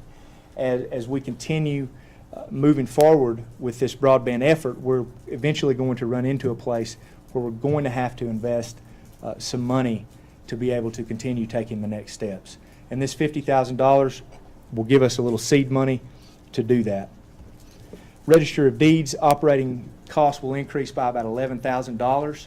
A portion of this will go to the implementation of the Thank a Veteran program. There will be a picture ID machine, a photo ID machine, purchased by the Register of Deeds office, will be housed in the Register of Deeds office, where any veteran that has been honorably discharged from any branch of service and comes to file their discharge papers in the Macon County Register of Deeds office will be granted a photo ID. They can use that photo ID at businesses which choose to participate in the program to receive discounts. This has been done across the state of North Carolina with great success. We're looking forward to implementing it in Macon County in fiscal year 17-18. Board of Elections increase of $33,400. That's attributable to there's 3 elections this year instead of 1. We see that about $33,000 fluctuation in the Board of Elections budget as we see the number of elections increase. That goes to cover part-time costs and increase vendor services that come from a higher number of elections. So with the $121,000 operating cost increase and $390,000 in capital cost increase, those are the primary contributors to the increase of $577,000 in the general government function. Transportation has decreased by $397,700 from fiscal year 16-17. This is including the cost of living adjustment of $10,200. And if you'll recall, the reason for this decrease last year, we purchased 6 new transit vehicles. These vehicles, however, were 90% funded by state and federal funds, requiring a 10% match, but we still had to reflect that entire expenditure in our budget. So this year, when that expenditure rolled off, we saw that transportation budget go down to the tune of about $397,000. Economic and fiscal development stayed pretty flat. Of the $12,400 increase, the cost of living adjustment accounted for $4,100. Health and Human Services, $728,000 increase from fiscal year 16-17. Only $165,000 of this increase is a county funding increase. When you look at the health department, you see $89,000 increase in operating there. $60,000 of that $89,000 is attributable to the cost of living increase for the health department, while the additional $29,000 will go towards the hire of a contract employee, a processing assistant 4, that will assist the health department administration as needed, as they are in a situation different from many county departments, because they're constantly juggling the county responsibilities and obligations in conjunction with those obligations placed on them by the state Office of Personnel. The DSS budget, county funding will increase by $75,000. This is attributable to an $11,000 increase from moving a part-time activities coordinator in senior services to a full-time position in response to the increased demand in senior services. The remaining $60,000 of that is attributable to hiring an additional adult social services worker, again, to meet the ever-increasing demand in each of those areas of DSS. Recreation and cultural, cost of living adjustment accounts for $7,493. The total increase in the budget from 16-17 was $340,000. However, the town of Highlands is undergoing a 5-year capital improvement, recreation capital improvement plan in the town of Highlands. In the coming fiscal year, they will put $700,000 towards completely renovating the Civic Center, as well as the lower parking lot and facilities there. We have included with the recreation appropriation to Highlands of $550,000. We have added an additional $350,000 in the recommended budget that will go towards assistance with improving that Civic Center in the coming fiscal year. Also in fiscal year 17-18, the courthouse security recommendations will be coming down. We expect the final report from that in the coming months, which will require some action on part of the board. So we need to keep that on our radar moving forward. Capital improvement plan. Many of the discussions from our February 3rd work session, including, we were discussing a new senior services center, a new jail down the road, possible relocation of the Board of Elections, the feasibility of things like a local convention center. All these things, as well as when we start talking about changing out our tax software, that's a $2.1 million expenditure. When we start talking about upgrades to our operating systems and IT, that's hundreds of thousands of dollars. And we need to use this capital improvement plan and really take advantage of this opportunity to lay out our capital needs moving forward and put together a plan for identifying them as well as funding them. This could be a potential place we could look at the comprehensive plan for any recommendations that have came from there. In addition, it's going to require extensive involvement of our department heads and outside agencies as we look to identify all these needs, prioritize them, and put them in a plan moving forward. $30,000 will go towards hiring a consultant that will assist us with this capital improvement plan. Lastly, the board, the fiscal year 17-18 budget contains a contingency fund of $125,000 solely attributable to revenues, projected revenues exceeding projected expenditures. So in closing, just like to say that the fiscal year 17-18 budget as recommended will leave us prepared to both take advantage of the opportunities as well as address challenges which are out of our control. In addition to that, we will begin moving forward with planning for the future. And at this time, I'll be more than happy to answer any questions. Derek, I didn't understand that. Can you repeat it? Could you go back to the start of the Beginning? at the management message and go over again? Let's first, before we dive into fiscal year 17-18. That's why we had a recording, isn't it? Yeah. Good job. Good job, Derek. Great job. Thank you. I know it's not easy. It's very tedious, and you're doing a lot of back and forth, trying to make the numbers work. Commissioners, I'd just like to remind you all that this is the county manager's recommended budget. And if you have any questions, I'm sure Derek will be happy to explain them to you. And I encourage you to go sit down. Again, we can make changes as we see fit to this budget, and we'll have that opportunity at upcoming budget work sessions, and we'll have a final approval on which day? Can you all remind me? 20th June. June 20th will be our final. How does, You have the public hearing, I think, on June 13th. right, Yeah, 13th, and the okay. 20th is the Final approval. Okay.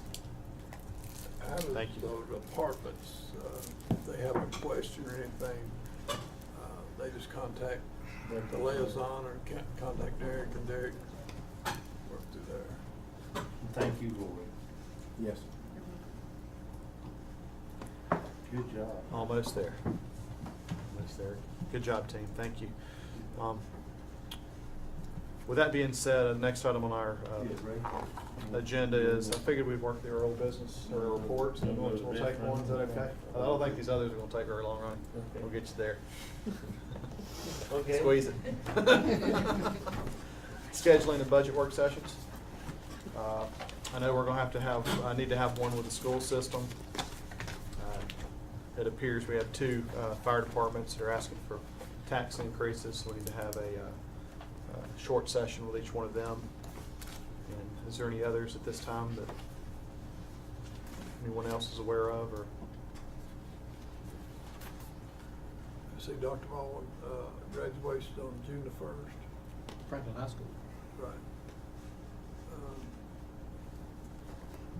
What, June 1st, graduation? For Franklin High School. Union Academy this Thursday or 25th. 25th. Highlands is the 26th. Nantahala, 27th. 27th. Dr. Baldwin, do you have an idea of what would be a good time? A week from today, 2 weeks from today? May 23rd.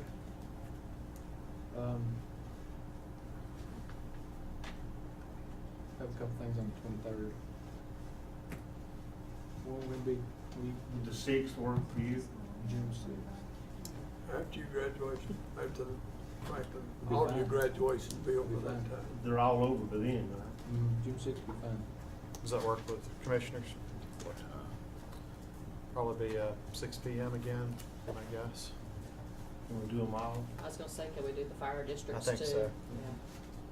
Paul, does that work with you? June the No. 6th? Carl, doesn't work with you? Possibly not. Okay. What about the 8th, I'm free that week. 5th? June 8th? June 5th? 8 CDC meeting, but I can miss that. the 8th, maybe work with your, I mean, you can check with your board and get back Talking with about us. So, afternoon? June 8th, probably at 6 p.m. Yeah. So, Paul? Good. Here, Ready to go to the place. Not if they, it's fine. 6 p.m.? 6 p.m. Chester, work with you. Lori? What date June was 8th. that? June 8th. June 8th.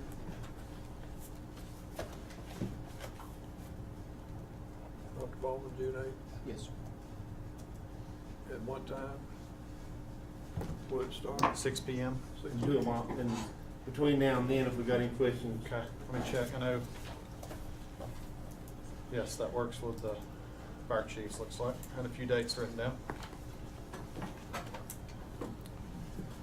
Dr. Baldwin, let us know if there's a conflict, and we'll try and work through that. Budget session. Is there any others? Am I missing any, Derek? Anything? Fire departments? So we have School. fire departments and schools. You want to just, Anybody else that might come to you? If there's anybody else that Yeah. comes to you, let's schedule them for that night. Do them all. We'll do it all. Do we have time? We'll start at Do it 5. all. Yeah. You want to start at 5? Start at 5. Does that Give work? us a little more We'll start at time. 5 o'clock. Just to give us a little more time. I'm good with that. So sorry, 5 o'clock? Okay.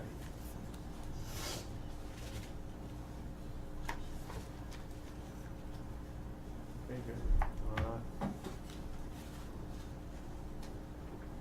And then 13th is public hearing, and I got that right. Yes, 13th is public hearing and our regular meeting. And then the 20th we'll adopt it.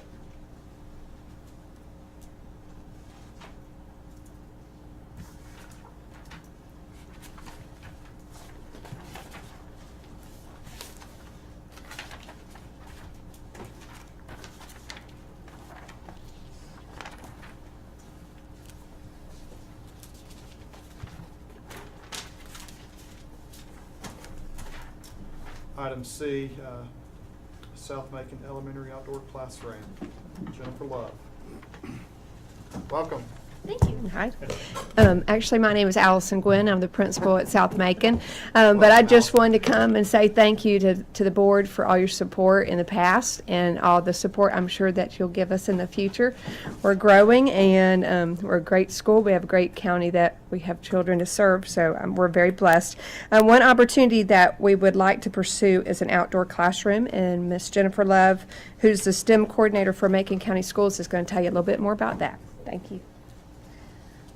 Good evening. Thank you for having us here this evening. First, I wanted to thank you so much for your support of STEM in Macon County and supporting the Golden Leaf Foundation.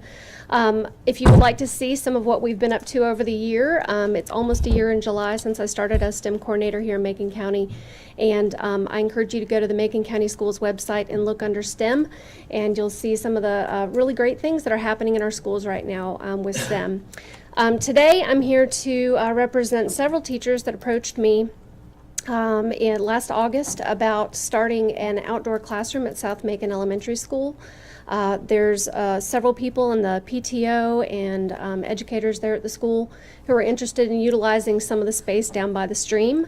Also, Union Academy has approached us about utilizing some of the stream habitat there for some science studies that they are conducting at school. And so after speaking with Ms. Gwynn and some of the teachers, we've looked at creating about a 15-foot bench that would be about 2 feet wide down by the creek. It is on Macon County property.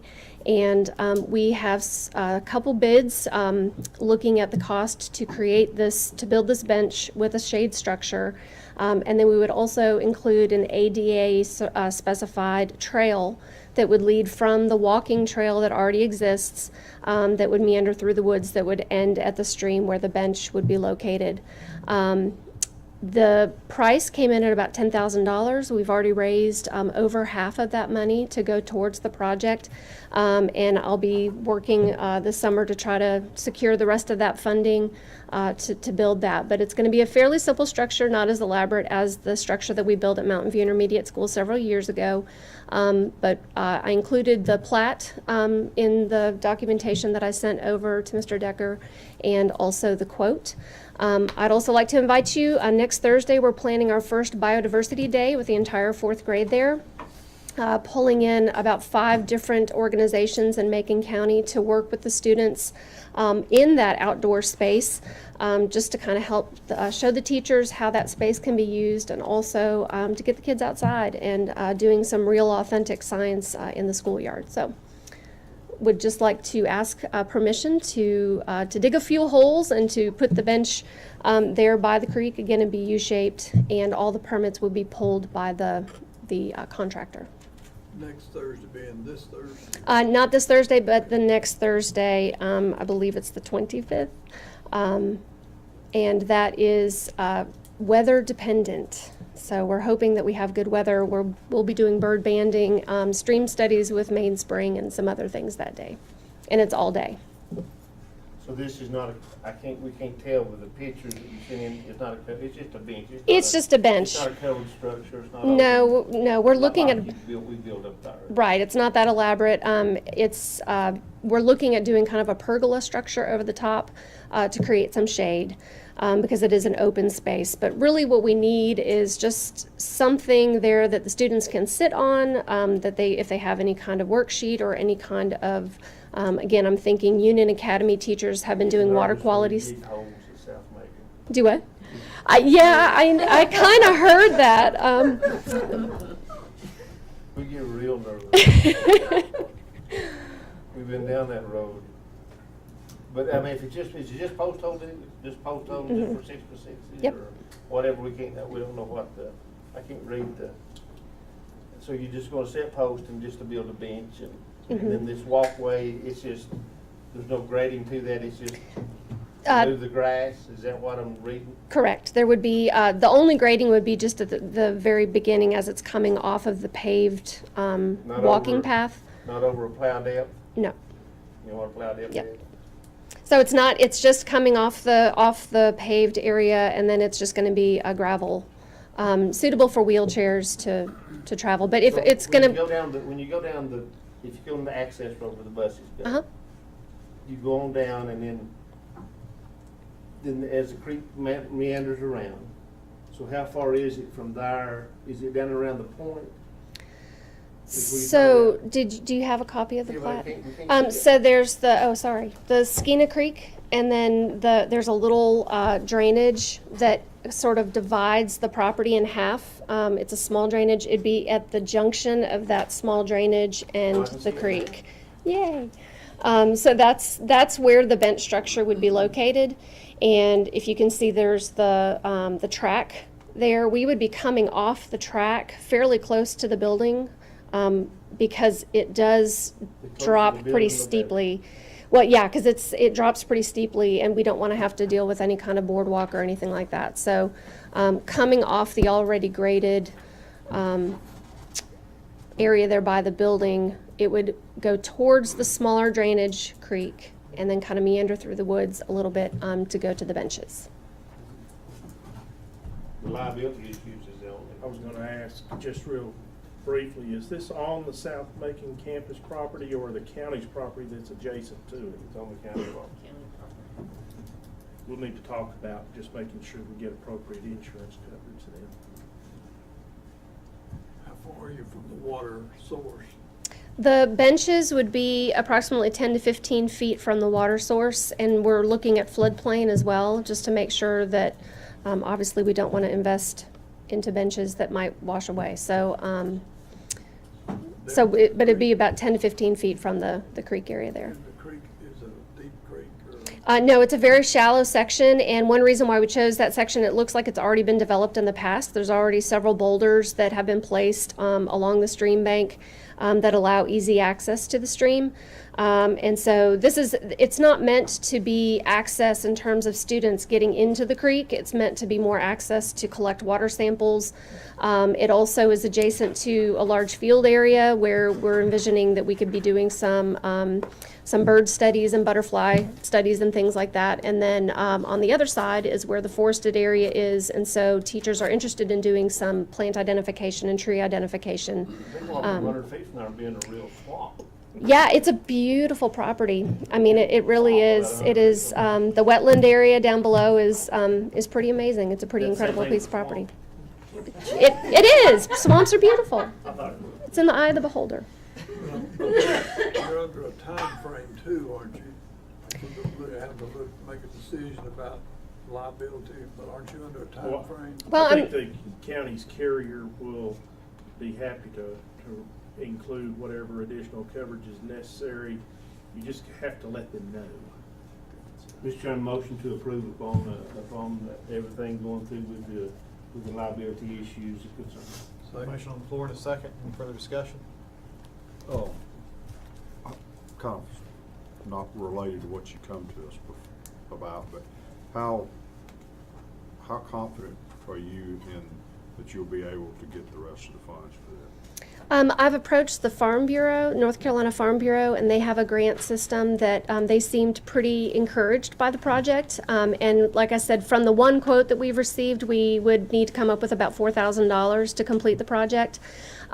We are looking at, like I said, the PTO is very supportive of this, and we're looking at possibly using some work days with parents kind of in kind instead of paying somebody to come out and put the gravel out, that we can have some parents help out with that. So I think we can whittle away at some of the costs by using some volunteers, but Get the gravel on yeah, well, I'm gonna work that That's angle big too. money. So, but we do have $6,000 secured of the original $10,000 quote that we received. But again, we want to kind of look around and ask if we can get a better price for the project. So, Thank you. If you let us know about the gravel, we can help with that. okay, thank you. I probably need to talk with you about the location of this, but is this anywhere near some hay taking? Okay, good. No. No, it's on the other side of it. Very good. It's on the other side of where we had the problem. Yes. That's the reason we was asking. Any further discussion? All in favor? Thank you, Jim. Thank you. Have a good evening. Thank you. Stepping up, Mr. Bill. Then you can step right out. Stepping up. Oh, Stephanie, oh, yeah, You can step right out. last Tuesday, we was glad to have, our Chief Jailer Steve Stewart, his Lieutenant Scott Marion, our District Attorney Ashley Welch, her helper, Ms. Bowley. And we had about 200 people in Raleigh. At our Stepping Up, if you have never heard of Stepping Up, it's a jail diversion program. As you heard tonight, what it's costing our jail.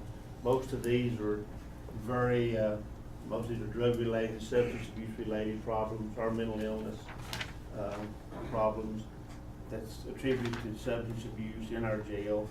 Probably, as Steve was sitting back there, will tell you, probably 85 to 90% of those that are in jail today are those. We set an all-new record for female incarceration in Macon County. We found that out to be statewide, as Steve will tell you.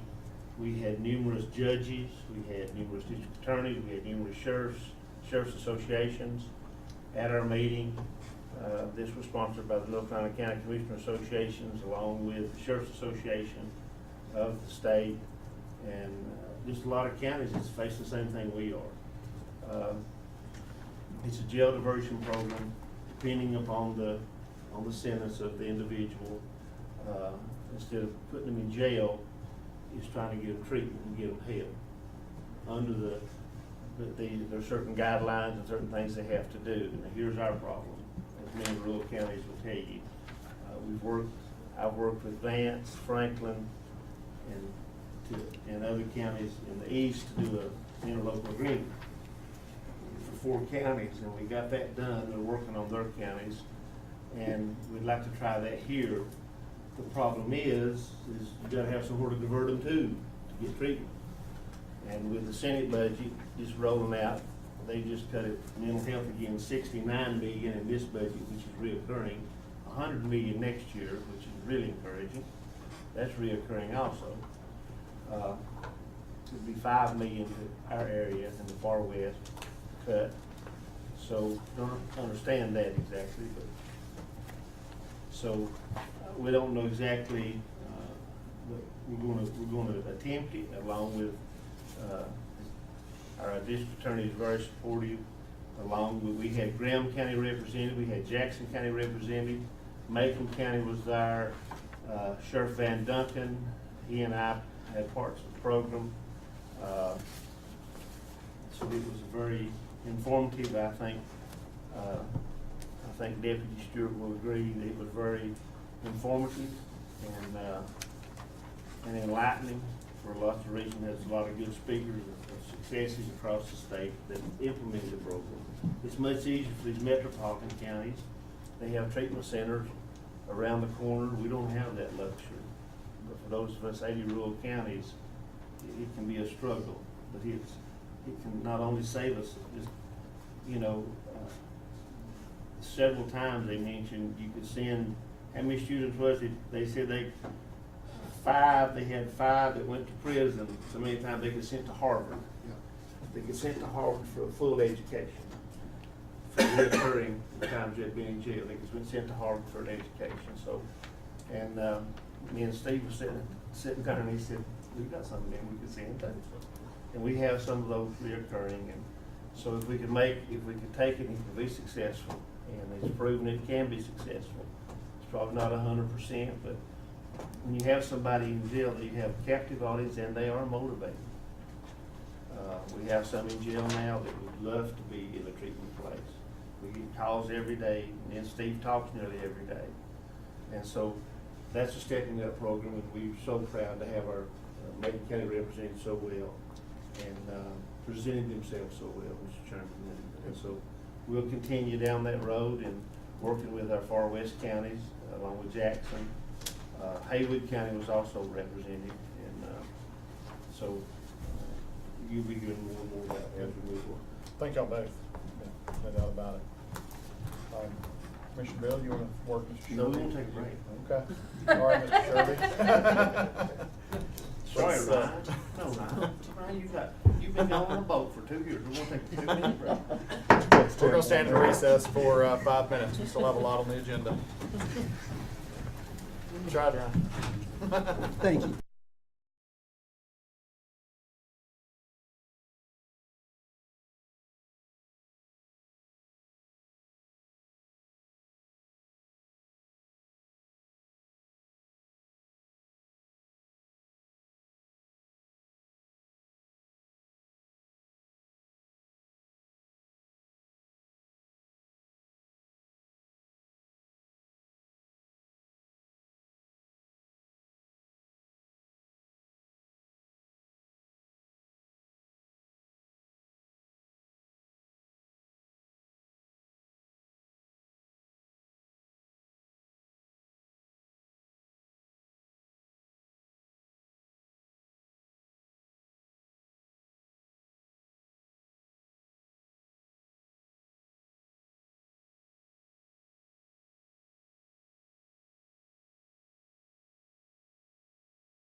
Our meeting back to order.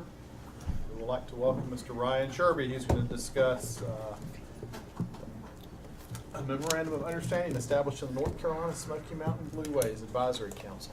Welcome, Ryan. Thank you, Mr. Chairman. My name is Ryan Sherby. I'm here on behalf of Smoky Mountain Host this evening. Betty Huskins sends her regrets that she could not present. So at your last meeting, I talked about the National Water Trail designation that the steering committee that's been working hard at for 2 years is chasing. The application was due a couple weeks ago. We got some leniency on the memorandum of understanding, and we have that signed by about 90% of the partners now. This includes the U.S. Forest Service, Duke Energy, basically anybody that is responsible and owns a public access site on our rivers. Of course, there are some towns and counties involved in this too. We want the counties involved and in the spirit of the memorandum of understanding to participate and to adopt that memorandum of understanding.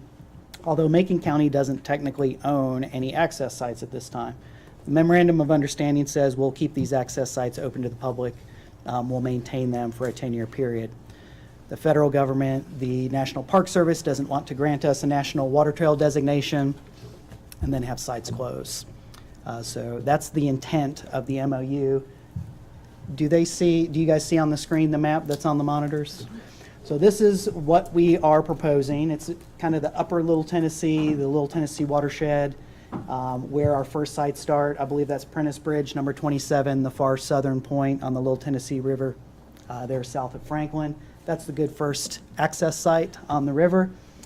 We hope that we can extend this water trail in the future, but right now we just marked in yellow dots on your map the primary access sites, and these have typically had parking lots put in, boat ramp launches put in, kiosks, etc. They can handle some traffic. You'll see some smaller green dots, in particular down there through the Needmore tract. There's, looks like 3 in between the Lake Emery Dam portage, which I think is number 30, and number 31, which is probably Rattlesnake Branch, there in the Needmore tract. Those sites, a couple of them do have kiosks, but they're really more informal pull-offs. They're not really developed yet. So we're hoping that we can get resources in the future by applying, getting this designation, getting this attention, and then going after some of the resource partners who do have the funds to improve and invest in some of these sites.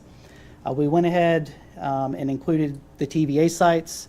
Duke Energy Foundation financed or gave us a grant to conduct this marketing initiative 2 years ago and to chase designation. So this is what it has come to. And I'll show you, the committee has already been hard at work. The map that was handed out at the last meeting, I apologize, Chairman Tate and Commissioner Beal, that I did not bring one for you, but these are available at the Visitor Center just south of town.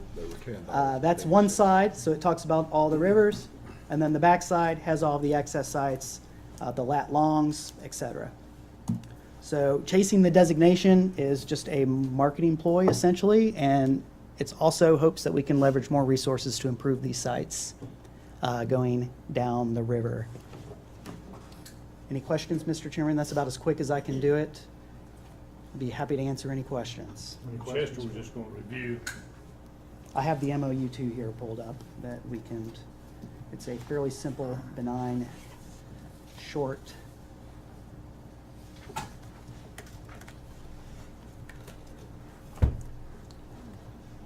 So the partnership.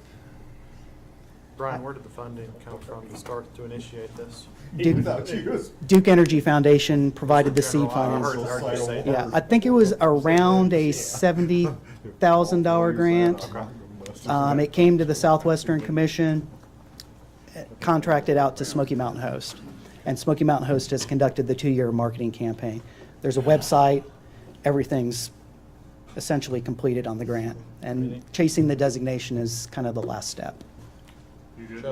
At the request of acting chairman Paul Higdon at the last meeting, I did take a look at the memorandum of understanding. I don't have any problems with it.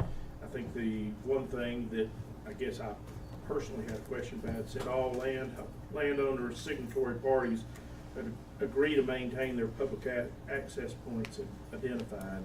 And if I understood Ryan correctly, none of those are actually ours. We do have several within the county, but they don't belong to us, so that would not be an obligation.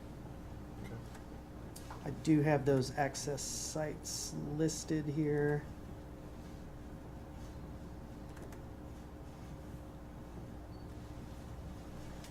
So if you look on the owner column there, you'll see Brookfield Renewables. Those are the Chihuahua assets, Duke, TVA, U.S. Forest Service, NC Wildlife, which are most of the Needmores. And then there's some EBCI, the Tribe, Jackson County, Dillsboro, and Bryson City. Those are all the landowners for the public access sites. Does this have anything to do with the Greenway? It does not. Okay. Motion to approve. Motion to approve in a second. Any further discussion? All in favor, say aye. Aye. Thank you, Ron. Thank you, Mr. Chairman. Good to have you back in the world, Ron. Yeah, didn't know what happened to you. Good to be here. You kept up with him. He'd send something from the Bahamas. What you right? I'll send you a picture of the largest mahi I caught, which was about 5 feet long. Well, thanks, Ryan. Have a good evening. Yes, sir. Good to Thank see you, man. See.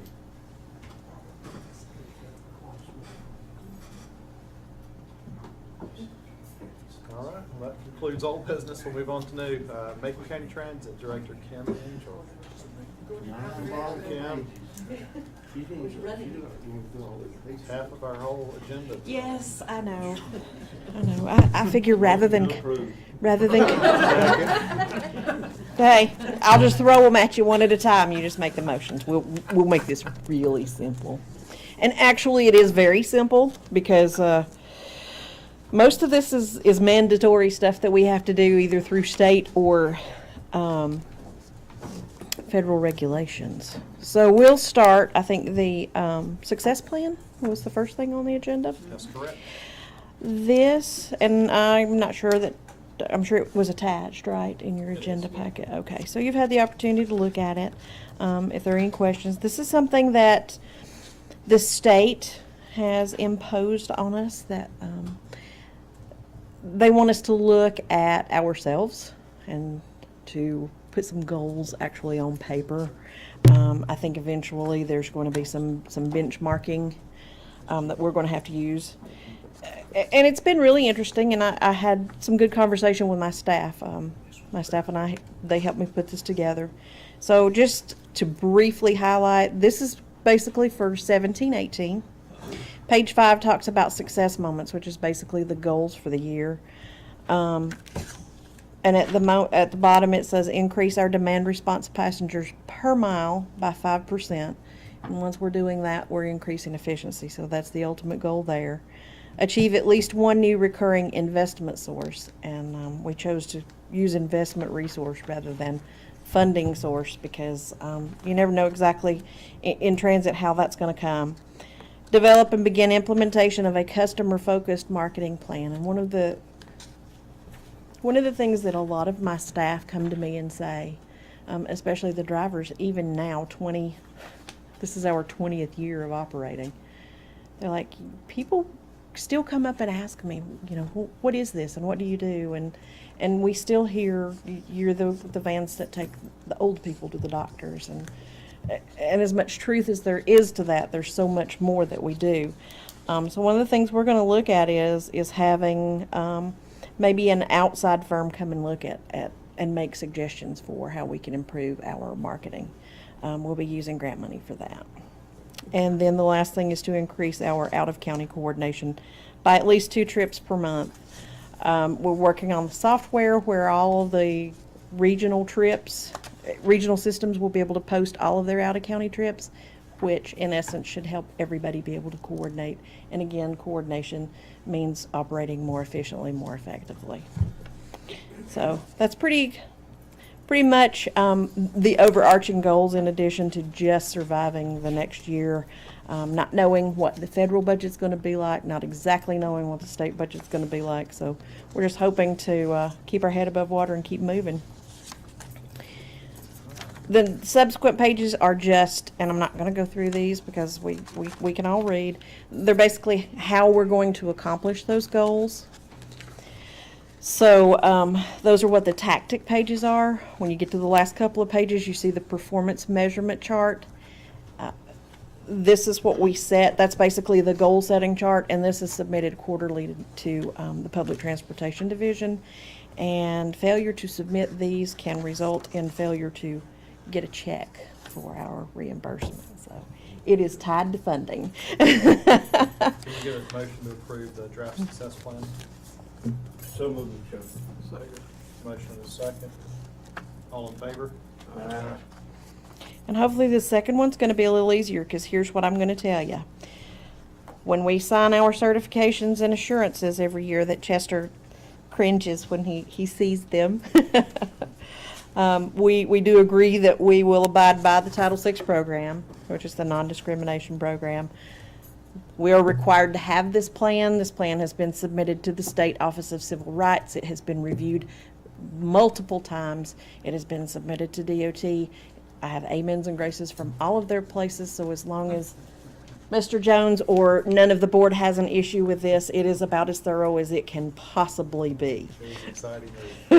So unless you have questions, I just need that approved so that I will be out of hot water with my federal compliance review. I can send it in and say, yes, I've got this done too. So it's the last thing on my federal compliance review that needs to be done.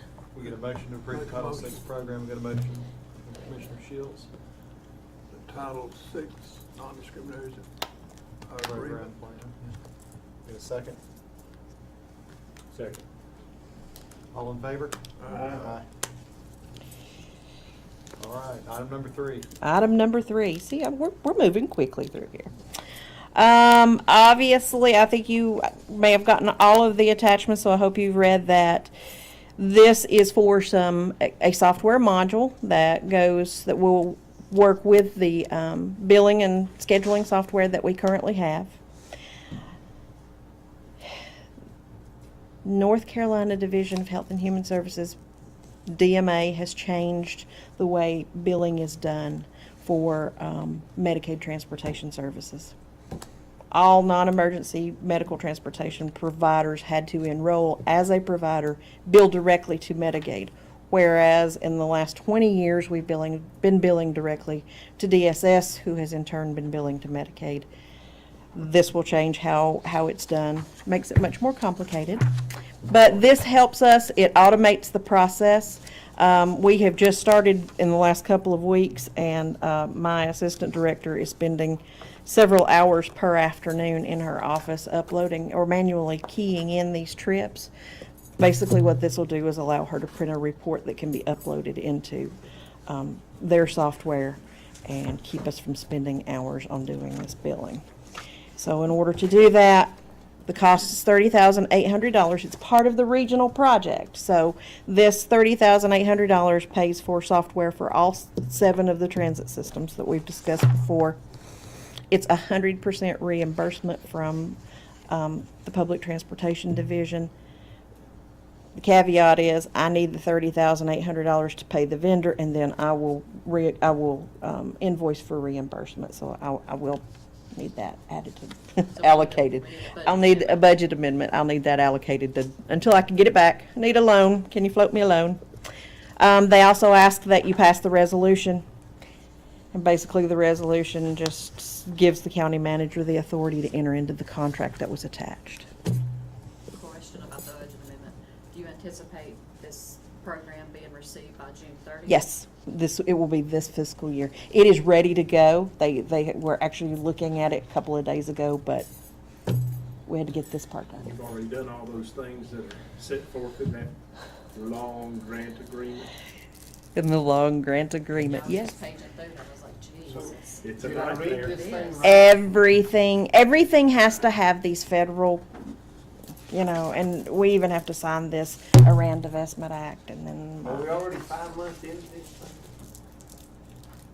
Yeah, it says it starts January 1 through December 31, which is kind of odd. Because Are we there, already 5 months into it? we are not 5 months into it. We are actually started in, but the program itself, they started piloting projects across the state, and of course, this is a template. And It says somewhere in here, January through December. is that for? And I didn't. Talked about the Again, period of the agreement. The period of the agreement was is, January is it the 1. period of performance? no, it's the period of agreement.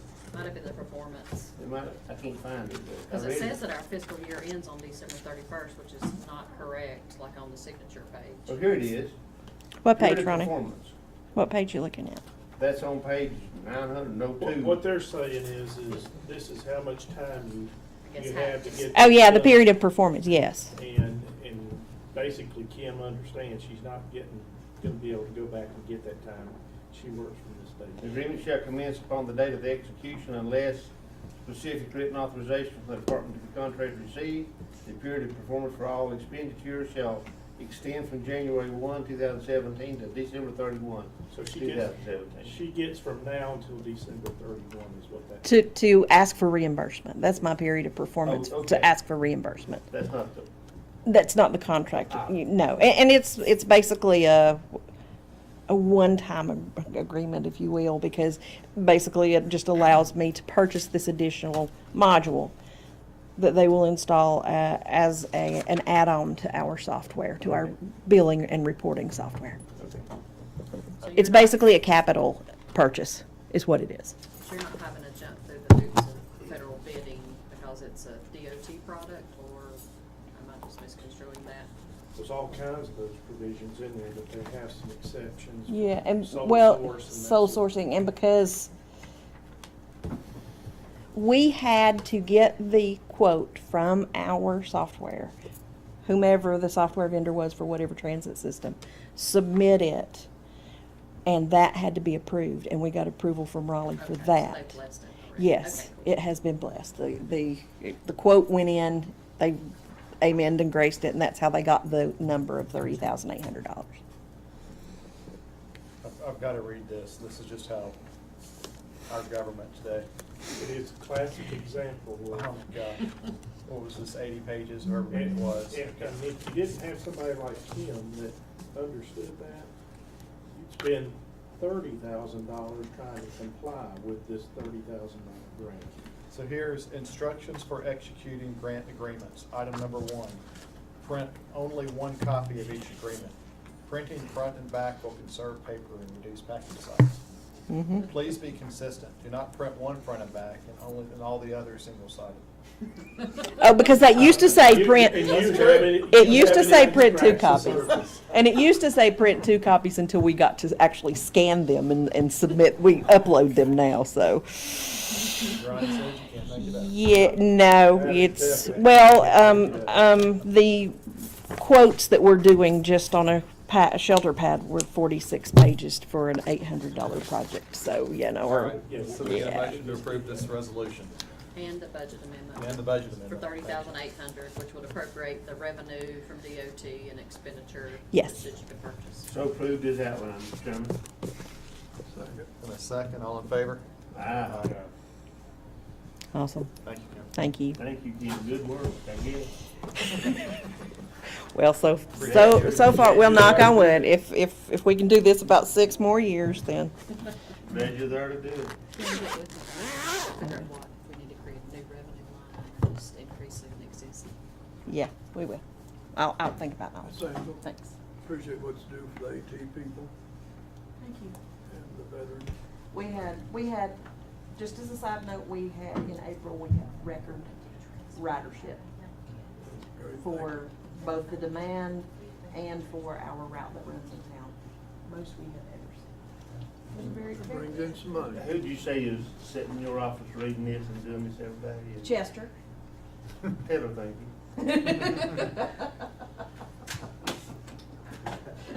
All right. No, actually, we go to trainings on this, believe it or not. They train on each of those.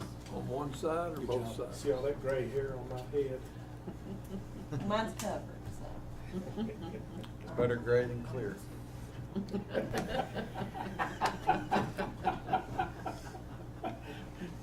I love that trick. All right. Mr. Bruckner proposed immunization fee changes. Mine should be painless.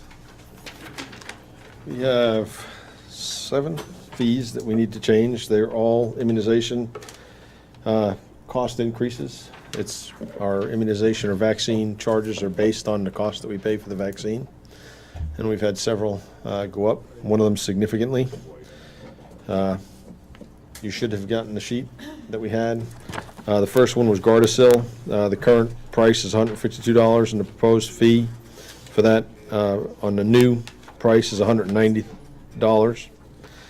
Twinrix, we were paying $66. We're going to be paying $69, or we already are paying $69.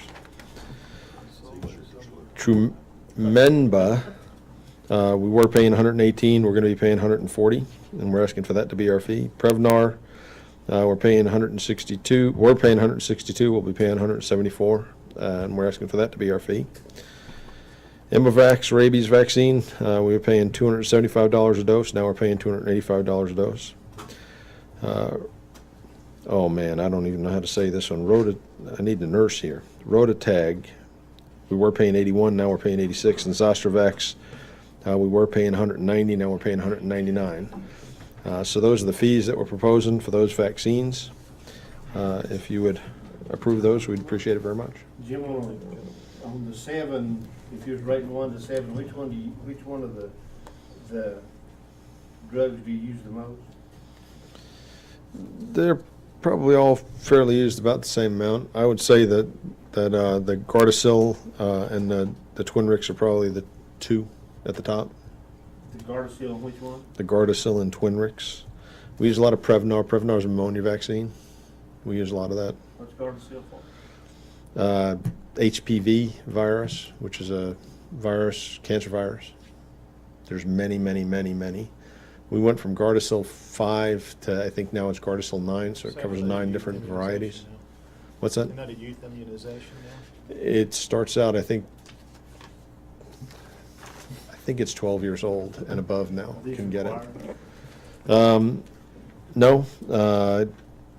Let's see, the rabies vaccine, if you get bit, you're going to want it. I've been there. Zostavax, that's the chickenpox vaccine. If you don't want to get shingles, you don't want to get that. So no, they're not mandated by law that we provide these services, no, if that's what you're getting at. Jim, These are just services to the roughly community. how many of these vaccines in total are administered a year, annually? What's the total, roughly? I couldn't tell you off the top of my head without going back and pulling And data. I didn't do What's that. the cost? I mean, is it, evidently it's customary that you charge what the drug We costs. charge what the drug costs. We have an administration fee that's also approved by the board as part of our fee plan, and that varies. It's either $15 or $19, depending on what it is.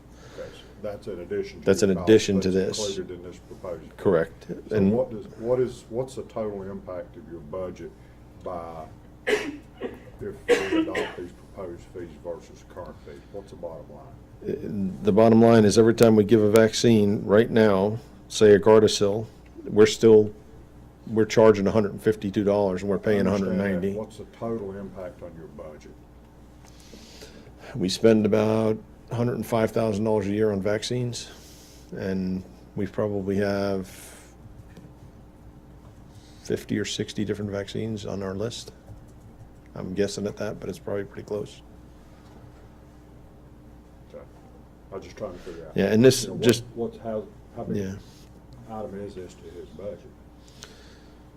This is probably not a large. No, item, it's but not. It does require the board's Yeah. approval of those fees.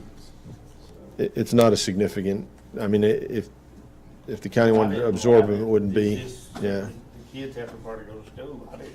Yeah, no, none of these are the ones the kids, But if I was going overseas, I bet I'd have to have some of these. no, if you're a teenager, you're a female or a male, you're gonna want Gardasil if you're sexually active. I wanna be careful how I say that, but that's what it's for. Nobody in this room is. Yeah, yeah. And these, I didn't lead off with this, but the Board of Health already approved these. Commissioner Tate was at your meeting last month and was not able to attend. One of the challenges that we have is we have to bring every fee, every time one changes, to the Board of Health and then to you guys. So by the time we get it approved, we're already paying 2 months whatever the new vaccine cost is or whatever the new, because a lot of our charges for vaccines and things like that are based on what the cost is to keep the price at an even keel and affordable. Board of Health approved these. Need a motion? Need a motion to approve them? Motion. Approved. So, second. Second, all in favor? Aye. Just a quick question, Chester, is this something, I know these come through quite frequently, and generally the Board of Health approves them, or they won't be coming to us probably. No, I know they won't be coming to us, but is this something we can put under the consent agenda? And then if we want to pull it, we can? I don't see a problem with putting it under a consent agenda at all. And as you say, if you've got questions, you can pull it. Yeah, that's, up until recently, it's always been handled on the consent agenda. It's fairly, I don't see where, I don't remember there ever being a controversy about Mr. Bruckner trying to recoup cost that he was going in the hole on, so. Board comments? If I may, sir, generally, yes, in the past, we have put them under the consent agenda, but they begin to frequently get pulled off because there were questions about cost increases. So I started the trend toward putting it as an agenda item. We can move back to putting it under consent if that's the board's desire. I would have probably asked this to come off because I don't know what it is. If somebody could explain to me beforehand, I just didn't recognize what they were. I don't know if do you give one to, does every kid get one? Or? I think that's a great question, Ronnie, and then my only comment would be, you know, what's this accumulative total? You know, what's the impact of it? So, I would like to see that. I know there's lots of vaccines. I do know that. You approve our fee plan and billing guide at the beginning of the year, every year. It'll probably come July to you guys to approve. And you approve the entire billing guide at that point, which includes these. The only things we come for, and the reason they used to put it on the consent agenda was because it's just the increases during the year that we have to, I mean, otherwise, we could go in the hole, but we'd go in the hole. We're just trying to recoup our costs. I think the point there is the discussion about whether to do them or not do them probably comes when you're approving the list at the beginning of the year. That's probably where most of the discussion probably ought to take place. And then these are just adjustments in the amounts of something that's already been determined. At the beginning of the year. Basically, to go forward.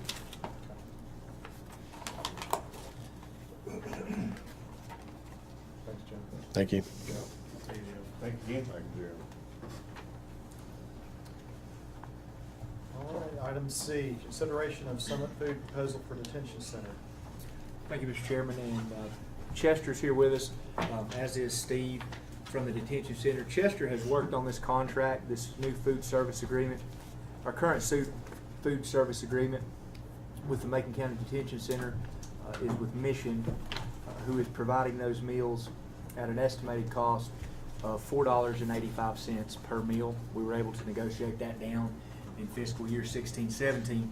To give you an idea of food cost in the Macon County Detention Center, in fiscal year 16-17, $360,000 was budgeted in that line item. Again, that budget number is based on an increasing number of inmates and our current cost per meal under our current contract. We're going to exceed that amount in fiscal year 16-17. What this new contract does is we'll go into a food service agreement with a new provider and actually get those costs down, which will result in a 35% decrease. Like the fiscal year 17-18 budget, assuming this contract is approved and goes through, we'll budget $232,500 in that line item rather than $360,000, because what it's done is it's taken the cost per meal from $4.85 to down $3.90 now. So that decrease in the price per meal under this agreement will result in a substantial savings to the county, to the detention center, in the way of food cost. Yeah.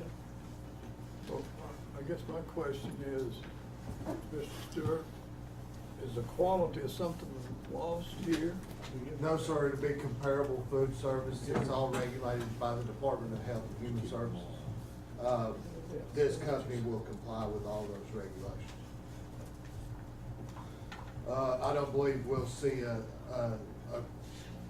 drop or a gain in food quality that we're serving to our inmates. I think it's gonna be very comparable.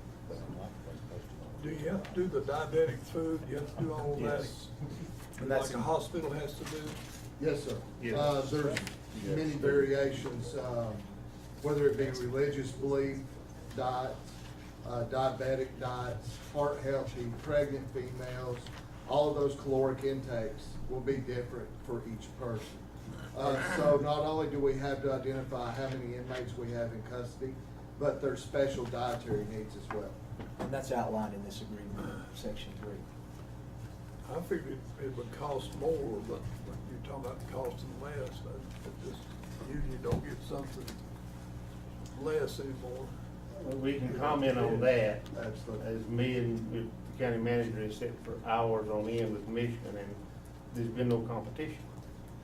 Just flat out no competition. There's nobody else in the area until they came along and we sat down with these folks to try to negotiate with them. There was no competition to provide the meals. Besides Little Debbie cakes for dessert, we saved $2 a meal. And so we're so happy these folks came along and said, you know, look what we can do. I contacted them, Ronnie, a couple years ago to come up and give us a quick snapshot of what they could provide our county. I did that after coming from the North Carolina Jail Association's meeting. And I had a pretty good idea that we were going to be able to save a significant amount of money. This company's a big company. They're based out of Georgia, do a lot of meal service in Georgia. Have since come up and got Clay County's contract as well. They do their Meals on Wheels and the jail as well, and providing great service. I went over and spoke with the sheriff and the jail administrator over there, and they're very happy with it. And this contract is just for 1 year? No. How many years? 3 years? Obviously, I hadn't read it, so. Good enough.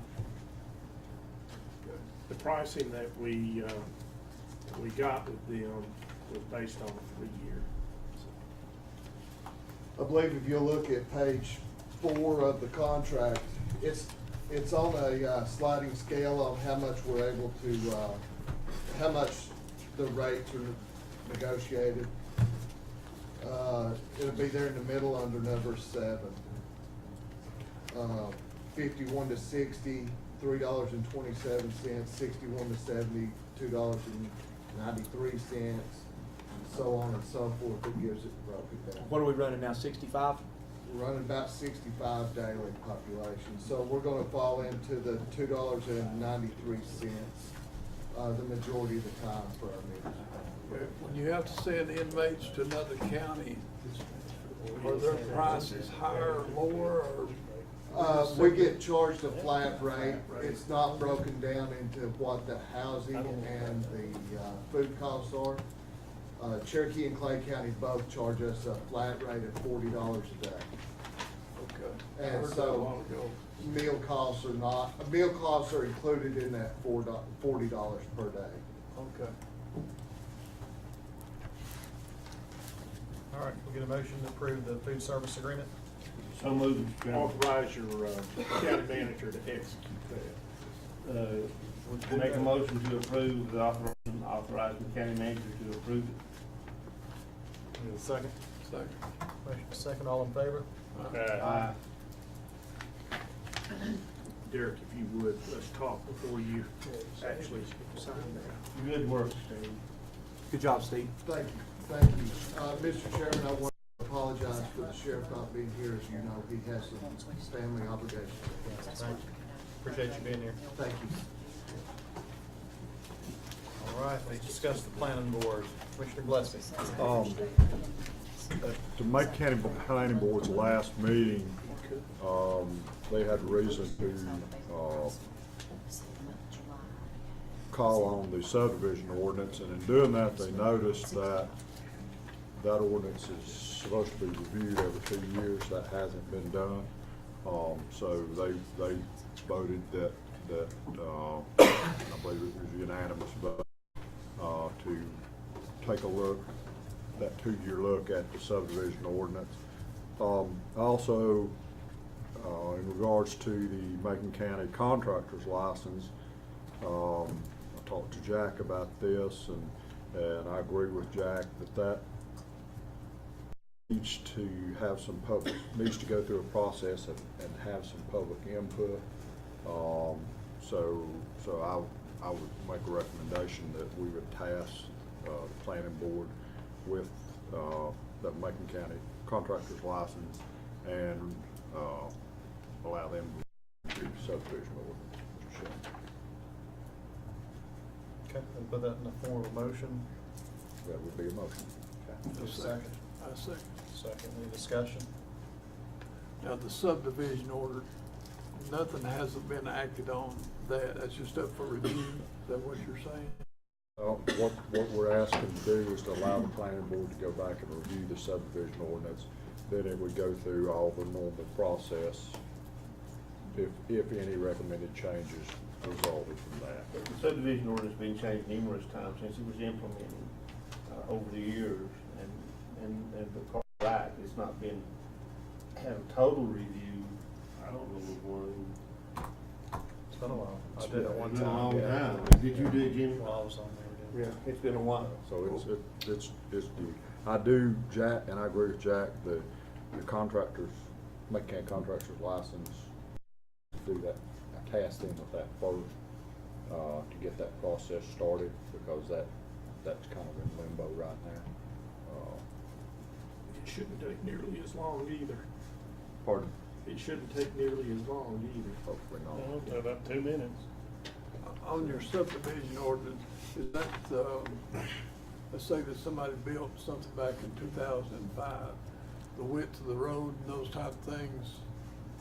That's those type of issues is one of the main reasons that the subdivision ordinance needs to be looked at. We had a situation come up where there was a couple lots recorded in a subdivision and a deed was recorded, and it called into question about, did that establish the road right of way, road widths and things of that nature. So I think there's going to be, that process needs to be looked at by the planning board. I think Chester is going to need to look at that. I would strongly encourage, before the planning board went real far with any idea, that they take a look at the applicable general statutes that allow for subdivision regulation. This is not a wide open area for the county. The statutes put great limitations on what the county can and can't do in subdivision ordinance. If you want to do more than what's allowed for by that subdivision ordinance, you've got to take the next step, and you have to do a comprehensive zoning. Because it seemed like if somebody had built 10 years ago under the ordinance agreement, and you change it now, they should be grandfathered in or something. Yeah, I think anything that's happened up until the date of any change is going to be grandfathered. The subdivision ordinance doesn't take effect until a lot is divided for the purpose of sale or building development. So if you had a subdivision that's in place, the subdivision ordinance is only going to kick in if you're further dividing property. So it would only apply to subdivisions that are new, or new or under, could be getting redivided. But I do think it's important for the planning board, to the extent they've not already done so, to familiarize themselves with those general statutes. I'd be happy to provide those if they need me to get that together for them, and understand that a subdivision ordinance rewrite or review is gonna be limited by the terms of those statutes. I think that if you can get that document to them that is in summary, Mr. Manager, Save them a lot of time is what I'm, then yeah. that would be beneficial. You do it, sir. I can do that. And I believe Mr. Morgan has You want me to summarize it and? I'm pretty sure Jack Morgan has that. What's that? I believe Jack Morgan has that. I think Those what Mr. Reed statutes. said. I bet he does. I think If he doesn't, I can get them to you real quickly. It's not that big a deal. And this may be part of that there. Your heirs, you know, people inherited, you pass it to the family. Does the clock start again? Or is that what you're saying? I'm not that mistaken, the subdivision ordinance is currently written, has no application to a situation where property has become under multiple ownership due to an heirs or inheritance situation.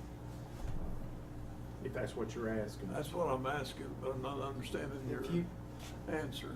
If you're dividing property and you're subdividing it for the purpose of distributing it to your heirs, as long as they're within, I think it's 2 or 3 levels of kinship, then you can subdivide that property and distribute it to those family members without be considered a consequence of the subdivision ordinance. That's It's an fine. exemption. Okay. Okay. All right, all in favor? Aye. Item E, satisfaction of security instrument for Ms. Pamela Faye Swanson. You'll remember last month we did one of these in connection with the CHAF program. I have spoken with with Warren Cabe. He's indicated all the reasons for canceling this have come to pass, and it's time to do it. Okay. We have a motion to approve. So moved, John. Motion to approve. Second. And a second, all in favor? Aye. Chester, do you have a copy of that? I'll sign it. Yes, I do. 9F, discussion regarding USDA extension of lease space. Derek? Chester's been Chester, okay. looking at that. In a nutshell, you have a building up on Thomas Heights that that entity utilizes. Their lease recently expired. They've indicated a desire to continue in that arrangement for a period of, I believe, 3 years. And I told Derek we needed to communicate with the board to see if the board was interested in doing that. I think they were wanting to keep the lease payment at a level basis. Is that not correct? And unless you've got a current need for that building, my thought is it's one of those things that you're going to generate. What is it, about $900 a month? $826. So it's just continuance of an ongoing, it's been there many, many years. Works for me. Any questions? We have a motion to approve the lease agreement. Make a motion to Got a approve. motion to approve. We need a second. I'll second. All in favor? Aye.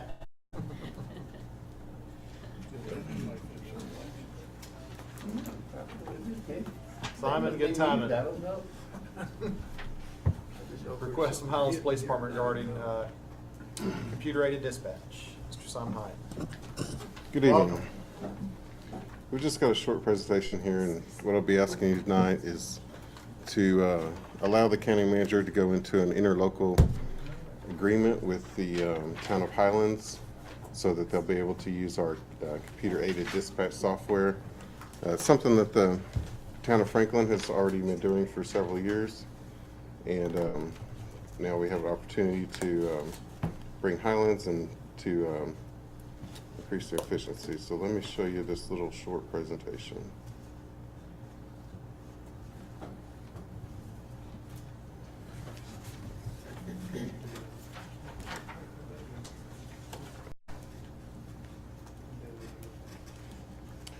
So what the interlocal agreement entails is just agency access to two pieces of software.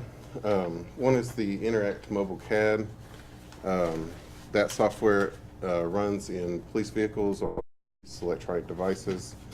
And in real world terms, it just allows the officer to receive his dispatched call on his data terminal. So today in Highlands, when they receive a call, it's all done verbally through the radio system. And with this system, all the officers that are on duty would be able to see all the dispatch calls that are coming in. Whereas today, they only have radio transmission back and forth with dispatch, so it's a little time consuming and possibly redundant to retrieve information. With this system, they'll receive the location and all the details of their call, and they're able to even add notes into the call directly without having to go back through dispatch to do that. The second piece of software is a VPN software that allows them to securely connect to the county systems and to the dispatch software. And this is a software. Both of these softwares are in place and in use. And the only addition here is the town of Highlands.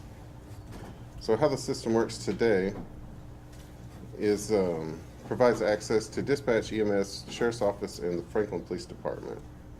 The county maintains the VPN software and the mobile CAD system that those agencies connect to. We also provide technical support for the county's entire mobile server system, so all agencies provide the security updates and the infrastructure for the system. There's no additional cost to the county to bring Highlands on, and we'll cover a little more of that here in a second. Here's a nice little graphic that shows you basically what is happening with computer data dispatch. You have all your different agency positions, and with the VPN software, it gives them a secure way to transmit information between all departments and between all agencies. And it uses ultimately the internet to do that, but the VPN software to provide a 256 AES solution that allows them to securely connect to those systems.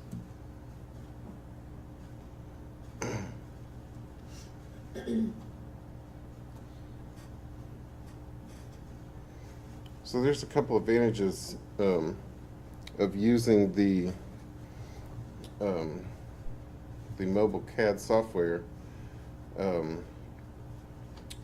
It gives them a cross-reference. So if they, let's say two officers are dispatched to two different locations, they're able to see the status of each of the other officers on the screen of their device.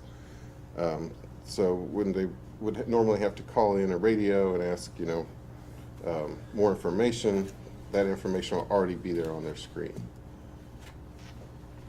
There's also communications, so they can write back to the record, and they can dispatch through the mobile data terminal. What the town does, and Franklin does this today, and Highlands is proposed to come onto the same system. Access for the certified users. Because this software allows connections to the state databases for things such as a tag lookup, the officers that use the system are required by the state to be certified in access to that system. So any of the officers that are accessing the state information are going to be certified with state in order to have a password. The town pays for all their own licensing, support, and maintenance for all the software that they actually use. The town also purchases the units themselves and licensing for the VPN software as well.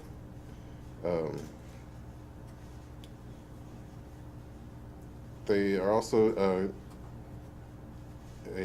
required to maintain the confidentiality that is required through various laws and various Justice Department requirements. And those are pretty in-depth, and in part of their certification training, they are guided through the requirements of the Justice Department. The mobile CAD software runs on the mobile unit and is normally in a law enforcement vehicle. There's also mobile applications to where they could have it on a tablet or a phone, just depending on how the agency uses it. But the software connectivity is exactly the same either way. Interact mobile software gives them a vast array of connectivity. Other than just the CAD system itself, they are also able to access the state's motor vehicles and the NCIC information there again once they're certified. The VPN software that we use has a feature called True Application Persistence, and what that does is it allows, as they travel around and their device may switch internet with different providers, go from one tower to the next, or be out of service for a time. This VPN actually has application persistence, so it's able to reconnect automatically once they have authenticated in. And that's not true with most VPNs. This is all the standards-based encryption, which is required also by various standards, which you can see there on the screen. Also has wireless performance optimization, so it's able to handle a weak signal. And the system also enforces policies for security and standards both, so that as they log in, those standards are applied to their connection.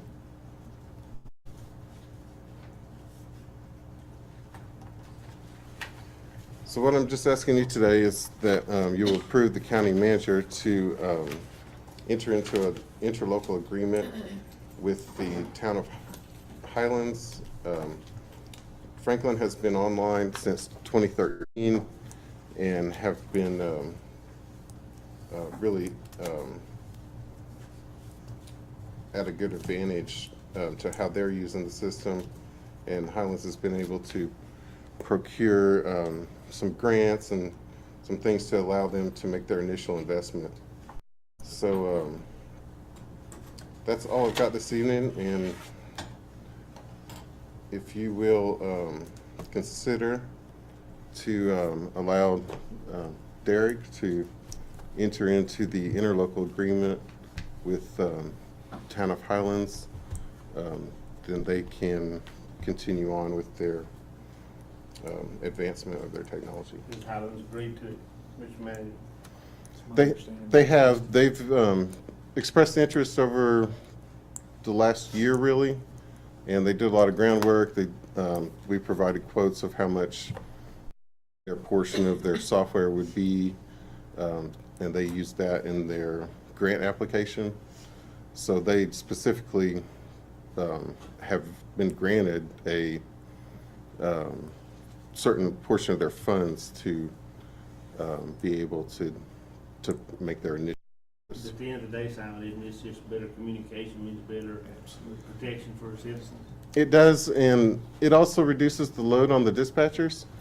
In the real world time, if you're listening, you may hear them, be dispatched to an address and then have to call back and ask for, what was that number again? Or, was that north or south, or which one was that? So with this system, they're able to have all that populated instantaneously on their screen, and it just kind of remains constant. So the dispatchers, their talk time and the radio chatter will be reduced. And it also increases safety of the officers because they have more awareness of where their colleagues are. And it absolutely will increase the efficiency of not only the dispatcher, but increase the safety of the Motion to officer. approve and authorize the county manager to enter into an interlocal agreement with Highway. As presented.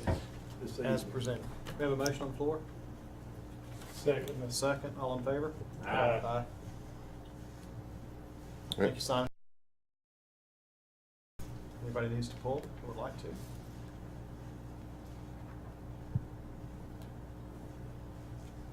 Motion to approve that. Got a motion to consent approve. agenda. Got a second? There you go. Got a second? All in favor? Aye. All right, looks like we have some appointments. Tax administrator's been removed. Southwestern Community College, I think that was for Mr. Clower. Need a motion to approve. Make motion approved. Second. Carl, give me a second. It's on Second. down. All in favor? Together. And we have one for the Library Board of Trustees. That was Lenny Jordan. Lenny Jordan, that's correct. I'll make that motion. Lenny Jordan is a real asset. Second. And a second, all in favor? Aye. Any reason for a closed session? I'm not aware No, of sir. one. Okay. Well, Motion adjourned. with a motion open, we're gonna recess until June 8th at 5 PM, right here. 5 West Main. 5 West Main Street. We got a Motion motion to and a Oregon, second. leaving Monday. We got a motion. Second.